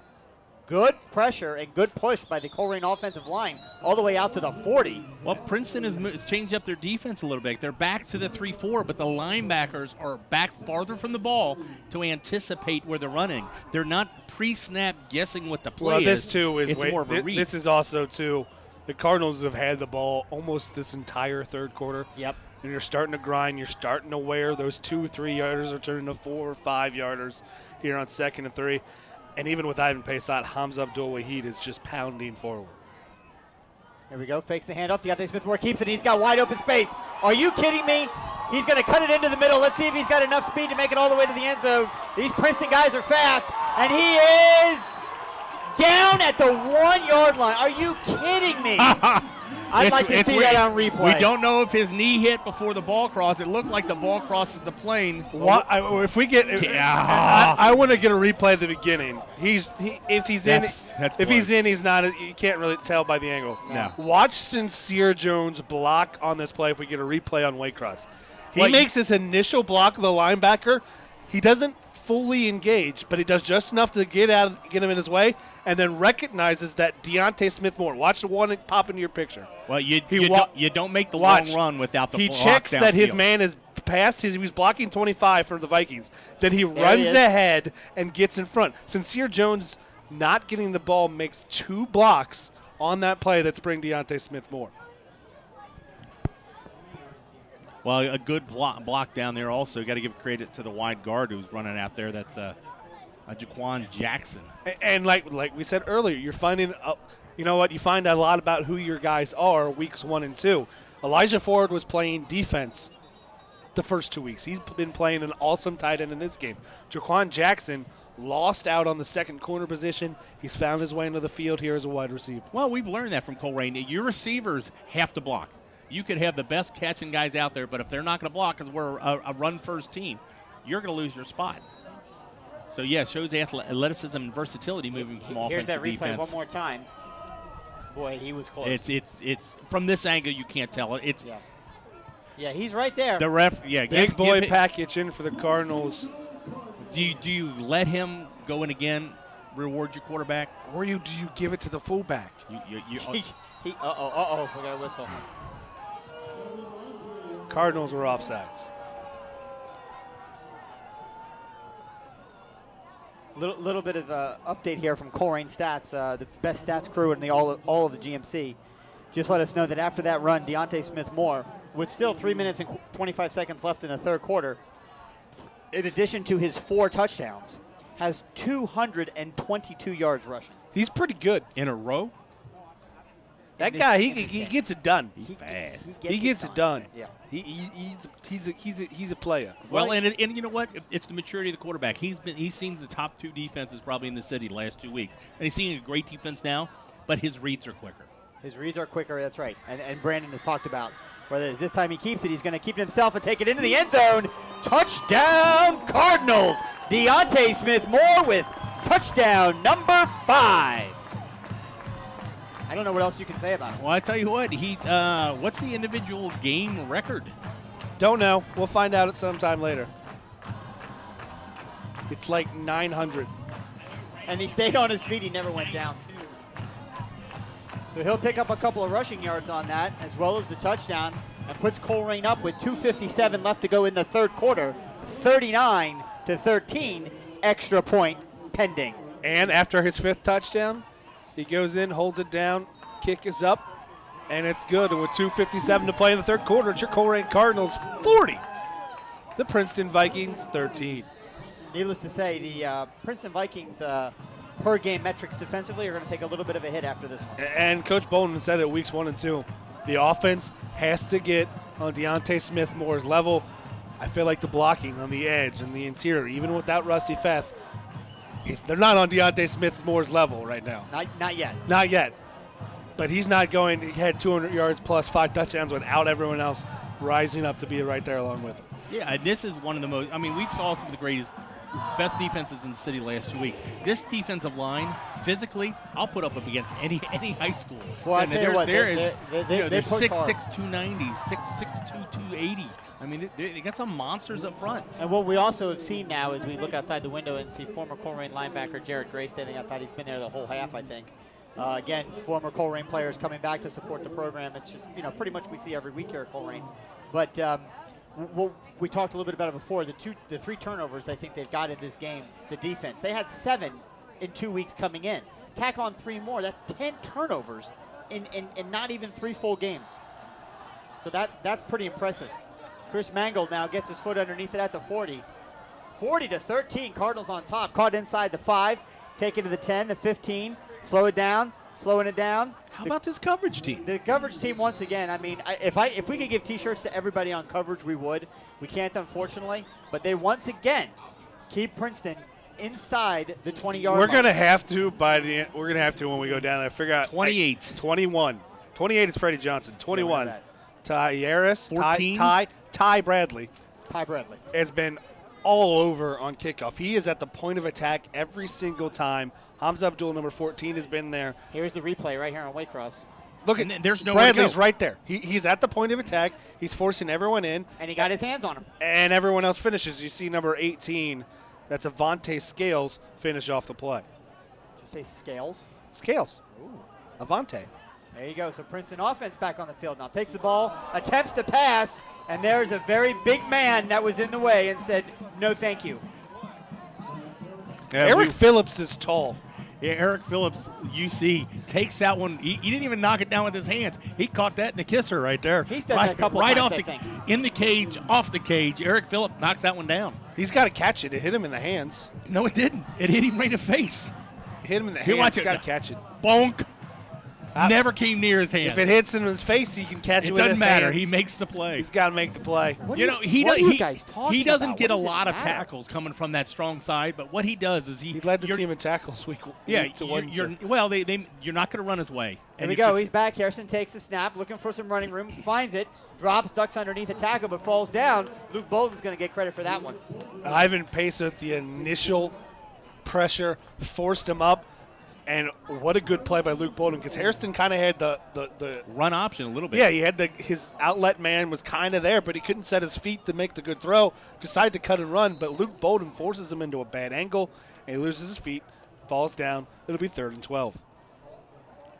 Again, forcing them into a passing situation. Colerain switches up their defense a little bit. Dime formation, brought a couple speed rushers in. And it means Ivan Pace, Eric Phillips, Luke Bolden, one or all of them are coming in for the quarterback pressure. 4 wide receivers wide. Harrison drops back, looks to pass. There's pressure in the middle. He hasn't really had a clean pocket all night. Luke Bolden with the sack on that play. It'll be 4th down. Eric Phillips with the sack. I apologize. I saw Luke get Yeah, up they and got flap. the extra defenders, and there's nowhere to run, so he tries to step up in the pocket, but there's Luke Bolden. He slows him down enough. To let Eric Phillips catch him from behind. That's a team sack. Hey, Phillips is going to get the stat, but that's a team sack there.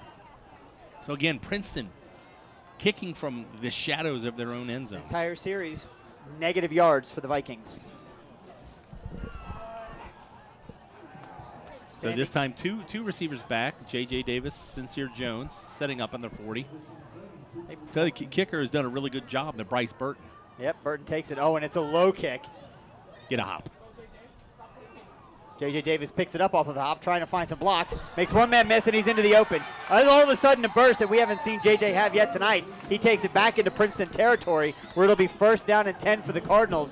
They're going to mark him out of bounds right at the 36-yard line. You know, sometimes on an odd bounce like that, it throws off the timing of your coverage team. Then when your team is also down and the effort really isn't there, opens up for holes like that. J.J. Davis takes advantage of a little bit of lax coverage, and he didn't have his great burst, but he had enough to find that hole. Well, he made 2 guys miss, and just enough to get back into Princeton territory. And again, the Cardinal defense and special teams set them offense up in a very short field. The Princeton Vikings have 5 total yards here in the second half. And again, we saw it early in the game. We're seeing it again here early in the second half. The Cardinals defensive special teams setting up short field for the offense. We are 1 minute and 6 seconds left to go here in the 3rd quarter. Cardinals up 40-13. Referee has called, I believe, Princeton And I know Vikings. Princeton is struggling to stop Deontay But Smith-Moore. I believe they may have 12 men on the field. Do they still have 12 men on the field? Yep. I know you're struggling to stop Deontay Smith-Moore, but Princeton tries to sneak it tonight and try to sneak 12 That was men. interesting the way the referees stopped the play, but didn't really do If you anything stop the other play, than stop the if play. you They stop let the him- play, you'd think you'd already have the count in his head that they had 12. But they didn't move that quick to get the ball. But anyway, moves Colerain up to the 31-yard line. So there's the handoff over the middle. Just a massive humanity. I'll tell you what, it's getting pretty chippy down there. That was Hamza Abdu Wahid on the carry. And again, he's not as big, not as fast as Ivan Pace Jr., but Abdul Wahid is going to get in there, and he's going to be the hammer. He's not going to be the nail. He's got the Big Ten recruit on his back, and he doesn't really go down on initial contact. So after the penalty and the short gain, it's 2nd down and 2. 30 seconds left to go here in the 3rd quarter. It's been a long quarter. It has been. There's the handoff over the middle. Wahid's got it again. He's going to take it down inside the 20. Still on his feet! Still on his feet! Oh, Brandon, you were so close. He gets it down inside the 10. It's going to be 1st and goal, Colerain. And again, hat on a hat, number 24, Mr. Everything, Jaheim Thomas. He's the Big Ten recruit and Hamza Abdul Wahid plows right through him, and 3 other Princeton Vikings staves on his feet. Hamza Abdul Wahid. You know, you can coach the X's and O's, but when you got Joes like that, I mean, it's strictly effort on his part right there. A no quit, take it till the end, to the shadow of the whistle, the echo of the whistle is what they call it. So going to be inside the 9, but Cardinals will head to the other side of the field at full sprint as they let the clock roll down here as the clock strikes 0 on the scoreboard after 3 quarters of play here at Colerain High School. It's the Colerain Cardinals 40, the Princeton Vikings 13. you know, who would have thought it at this point? Thanks to everybody here at WAYCROSS for bringing this to you. But the talk of this week, this was the featured game by the Blitz. Was Channel 5 was here. Every news crew, even though the weather is bad, is here to watch this closely contested GMC battle. Everybody was saying this is Princeton's year, but Colerain says it again. There's a reason. What is it, 1997 since the last Princeton win here? That's exactly, well, the last Princeton win over Colerain period was way back in 1997. I don't think anybody saying this is Princeton's year from a GMC, being at the top of the heat perspective. I mean, this is Colerain's conference. There's no question about that. You don't win 67 consecutive GMC games and have it be somebody else's conference. And they're at home. And Colerain they just don't lose at home. It's just not something they do. I think they've done it 3 times in the past, 10 times, right? Three times in the past 10 years? And 18 years? And not a single one of them not to St. X? No, one time Louisville Trinity. Not a single one of them to an Ohio team not named St. X? Exactly. And also not to a public school. So I think 2 losses to St. X and 1 to Louisville As Trinity. the rain has restarted. It's a very light drizzle. No, it's not. Yeah, Compared it's to pretty earlier, it's light. Oh, yeah. Anything compared to earlier is light. I thought we were playing in a car wash earlier. So Deontay Smith-Moore takes it, keeps it. He's going to bring it down to about the 5-yard line. So where it'll be second down. Let's be clear. Deontay has 5 already. Maybe give in to Hamza or maybe JJ. I know you. Hey, you know what? It's the option. You take what they give you. If the quarterback can get it while you can. But again, up front, it's Will Coleman, Quasi Jones, H. Aaronswinter, Cameron Carnes, TJ Ganella doing a good job of this. You said with your tight end, Elijah Ford. Is that Elijah number 11 just coming into the game? Yep. He's been in there almost all plays for Yep. tight end. Substituting sometimes that when they go double wide. JJ Davis is split all alone wide. Handoff faked. Deontay Smith-Moore keeps it. He'll be a yard short. It'll be 3rd down and goal. Eric Phillips and Luke Bolden are just standing right next to Coach Tom Bolden and saying, hey, we want the big boy package. Hey, we want the big boy package. Well, you know what? Hey, here comes the big boy package. They've used it as a decoy every time. I'm still waiting. We saw a couple of the Boldens earlier. Well, Best, Phillips, and Bolden aren't lining up in the backfield. They're lining up as extra tight ends. So 3rd and goal for the Cardinals. Start of the 4th quarter here. Already up 40-13. Let's see if they can add to it. Oh, we've got a whistle and a flag. And a false start. False start. Yeah, that play was thrown off a little bit. I don't know if you saw what I saw. Deontay Smith-Moore Smith-Moore ran to the student section and told them to be quiet. And in that little bit of time, either somebody flexed or the play clock ran out. Not sure what the call was. So that's going to take the ball back to the 7-yard line, where it'll still be 3rd and goal, but now 7 yards to go. And again, presumably this is 4-down territory. Maybe give it to Chris Mangold. Maybe get him 3 points. You don't know. Although the way these 2 coaches have gone at each other today, I wouldn't be surprised if he left that package on the field and scored another touchdown. Pop past Eric Phillips here, released from the tight end position. See, Eric Phillips goes into the end zone. He looks for the pass. And that's exactly what it is. And a touchdown! That's 3 for 3 for me tonight, Dan. Way to go, Brian. We have a touchdown Cardinals. Eric Phillips, the University of Cincinnati recruit, receives the touchdown pass from Deontay Smith-Moore. Does a great job getting his feet down. He played a lot of tight end last year. And kind of he played exclusively tight end as a sophomore. As we get another look. Just a simple release corner pattern. It's a little bit of a timing. Flag route, he jumps up. He actually gets 2 feet in. And all that excitement, Deontay Smith-Moore forgot he's also the holder. Well, so when he's run for 5 and thrown for 1, he's held on every extra point. DSM has had himself a busy evening. I guess Chris Mangold could do a drop kick, but I don't know if he, without a holder, but I don't know if he has that skill in his repertoire. Snap is back, hold is down, kick is up, and kick is good. And at the 10-12 mark of the 4th quarter, it's your Colerain Cardinals 47, the Princeton Vikings 13. Now opening up a 34-point lead with 1 quarter left to play.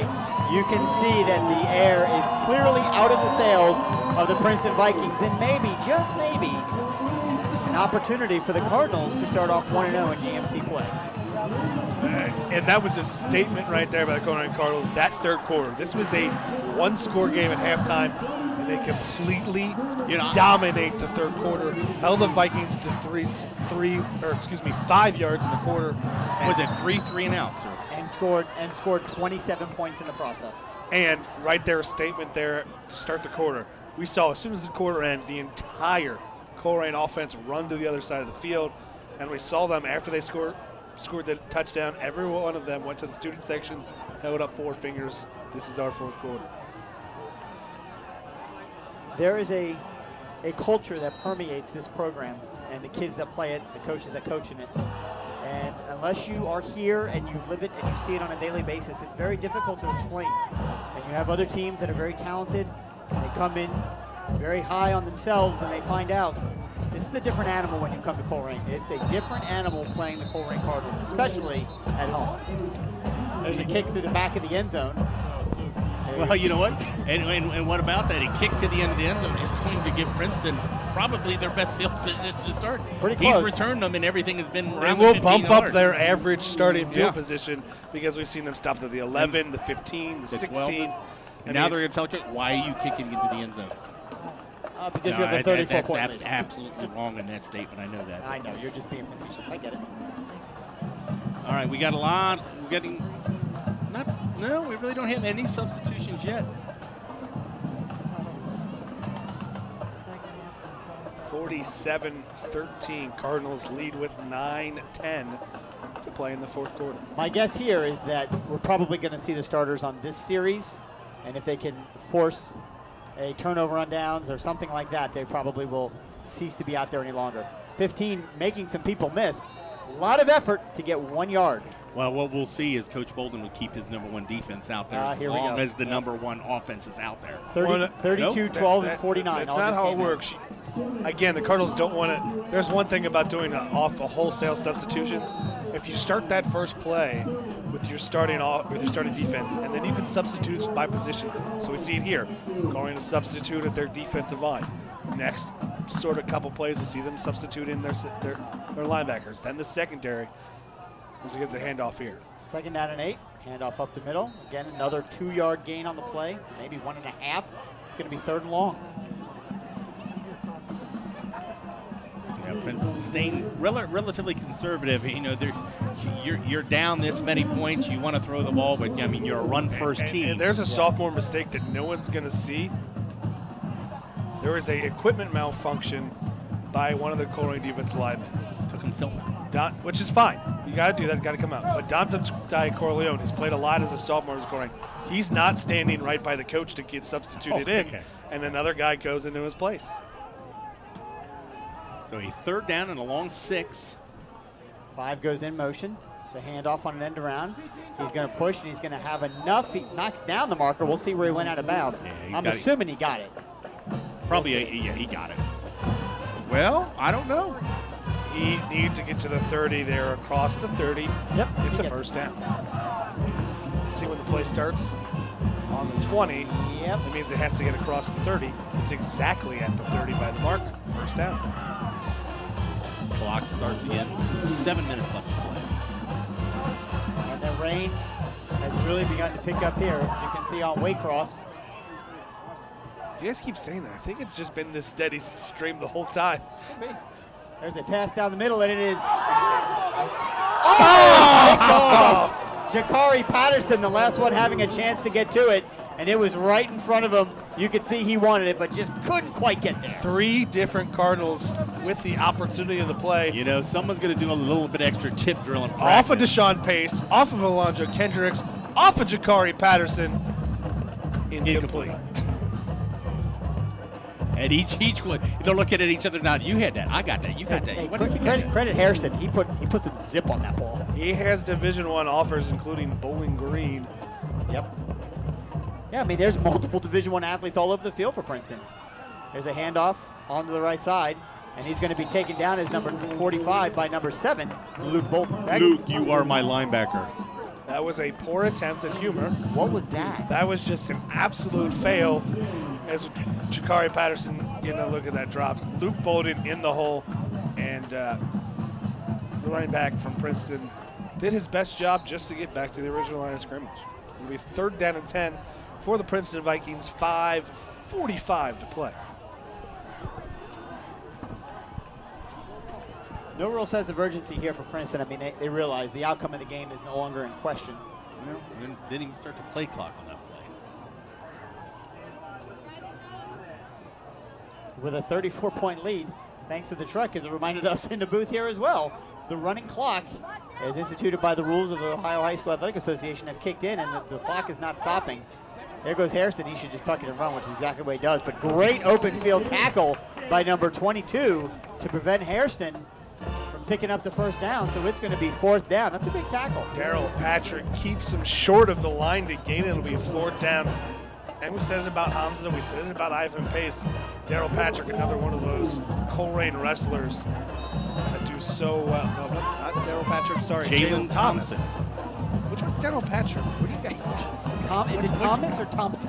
What is his name? Jalen Thomas. Thomas. Okay, thank you. Jalen Thomas. Ryan said Thompson. I'm like, who's Thompson? So 4th down, the punting unit is on again for Princeton. Again, the clock's just going to continue to roll. Snap is back. Kind of a rugby style again. He's going to keep it and go for the fake. And he is going to get it. He's going to get the first down on the fake punt. Yeah, Colerain have been protecting that pretty well this time. A good read by the punter, Bryce Burton. If it's there, take it. If not, and he's got some size. Yep. Built like a fullback. Lowers his head and picks up what he needs to. It's Princeton's ball, 1st down. I would say that is the highlight of the night for the Princeton Vikings. No, they had the Hail Mary. They had the Hail Mary. They had the 40-yard touchdown by the run. Those were highlights. I do know Coach Bolden. And I'll tell you what, faking the punt with the running clock, Coach Bolden just took a step behind his team on the sidelines as not to, just didn't want to say anything to anyone. That's just a smart decision. Shook his head. There's a snap back, ball on the ground, hand off to the running back who's right up the middle. Her burst through the middle. Number 32's got it. Let's see if Jakari Patterson can stop him. He can, and he takes him down inside the 5-yard line. The speed of the Colerain DBs tracked down number 32 and stopped him short of the goal line. I tell you, that was Patterson chasing him down. Who is that? Jakari Patterson? No, number 32. That's James Price, your 5'6", 146-pound junior running back. Gets chased down behind. Princeton knocking on the door. Princeton has their two skill position in. That's no longer Hairston and a quarterback. Nope. There's a snap handoff once again to 32. He's going to cut and try and keep it in. He makes a man break his ankle. He's going to get hit hard, but he is going to get into the end zone for a touchdown for Princeton. I don't know if he so much broke his ankles or the guy was being held, but the referee swallows his flag. Yeah. And you're not going to complain up 27 points only for the fact that that score. Yeah, you look on the outside here. Tight end is the tight end gets the tackle. The only thing that Coach Bowman is upset about, the scores are irrelevant. He doesn't really care about the punt. What he cares about is the fake punt down. Well, the fake punt, that too. But he's also upset because the running clock is no longer in effect, and that means he's got to risk it. And this extra clock point is blocked. It's 22 again, coming from the outside, turns a corner. Jalen Thomas makes another play for the Cardinals. So with 2:54 left to go in the game, 6 more points for the Vikings. However, they still trail the Colerain Cardinals 47-19. And you can't fault the Princeton Vikings for keeping and trying. That's not their one quarterback. It's not their one running back. So Cardinals give up the touchdown, and the running clock is no longer in effect. Yeah, when you got your 2s and 2s, you know these kids play a lot on Saturday mornings, not a lot on Friday night. When you get the chance, I've got no problem with that. Well, and someone might say, hey, but you still had your one line in, but Colerain still had some of their one secondary. Well, I mean, traditionally, that's what Colerain's done. When they've had a big lead, they'll leave the one line with the backup quarterback for a series before they, as you said, not a wholesale substitution, but substitute by position group. Colerain with their hands team on the field.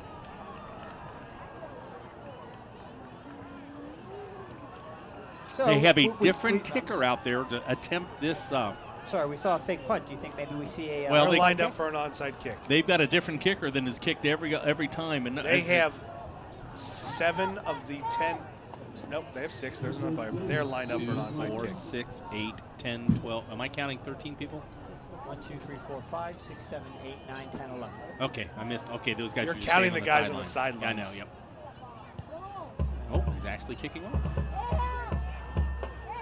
Picked up at the 20-yard line, taken out to the 25, looking to run wide and try and find some room. As Princeton has got some speed, J.J. Davis trying to get the corner, and he gets it, but he is barely pushed out of bounds. But all the way up at the Princeton 42, called the 42-yard line. You know, J.J. Davis at 90% is still faster than 90% of the people on that field right there. My concern for J.J. is he ever going to get 100% healthy? I just don't think it's going to not happen. really. I mean, he's got the knee brace. We're not really sure of the injury, but some of the time you just work through it and it lingers all year. But when you got this kind of lead, you got your hands team in there. You don't have a second team hands team. Well, yeah. So I don't think they were anticipating a return, but you really don't want your starters. I don't know. It's a fine line. It is a fine line, Substitution right there. and I'm just thinking, do you start pulling like all your starters now?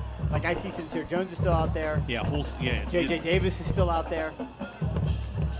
I mean, it looks like obviously Deontay Smith. You say that, but this is just going to be Freddie Johnson and Hamza Abdul-Wahid running quarterback, fullback. Yep. Freddie Johnson keeps it himself, tries to run across the middle. They saw that tackle. He's gonna. That kid has all the skill in the world, but he's really calm down. He's got to relax and learn to take it all in. He's too eager to get it going. Yeah, he really wants to move really fast. Well, and you look, when you're putting that kind of effort, his head is shaking and going faster than his feet. And we talk about it all the time, where Coach Bolden says he's a sophomore. He's a sophomore.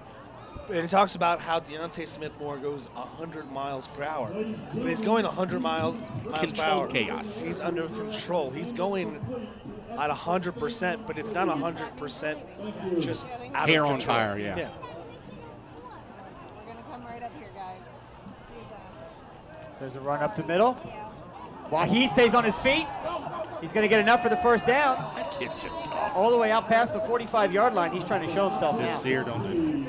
Hamza Abdul-Wahid for the first down. Effort. I'll tell you what, I'm liking this kid more and more every week. He just takes a straight dive, and his guard's in the way. So he runs over his own offensive lineman, and then he's got two hands on the ball right there. It takes 4 Princeton Vikings to wrestle him down, but not after he picks up the first down. A little confusion substitution-wise. Minute and 35 left to go. Colerain up 47-19, just trying to run out the clock here.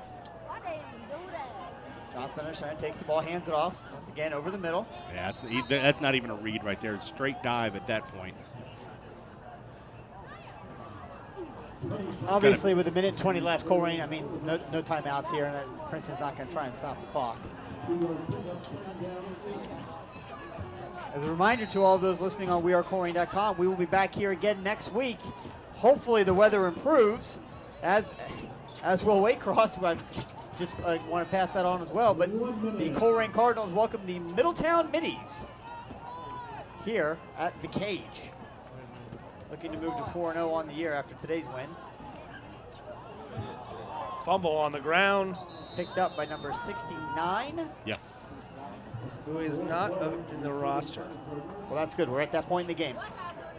Well, as we watch it, Freddie wants to keep it this time. He looks up. He no longer has the ball. Good play by the Princeton Vikings to strip it out. I have no idea where had it. Did Hamza have it? And yeah, he fumbled Hamza it? had it, but Freddie was trying to pull it back on the mesh there, but the defense made a good play.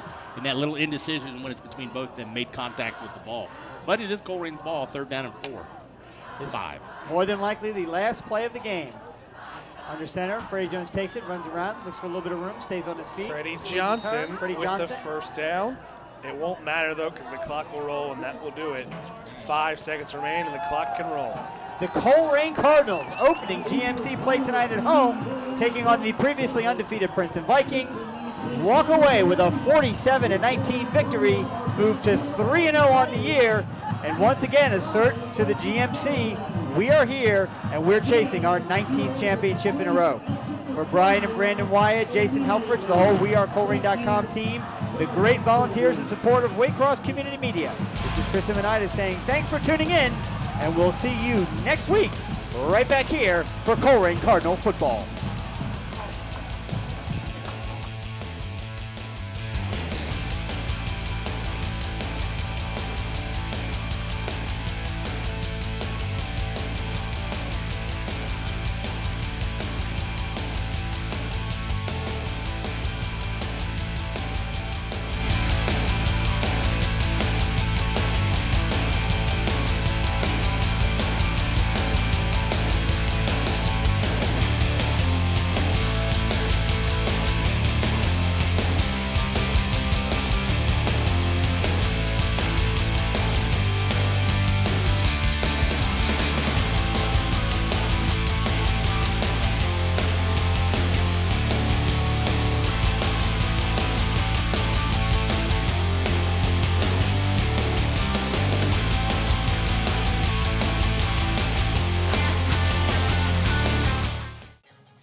This program brought to you by WAYCROSS Sports.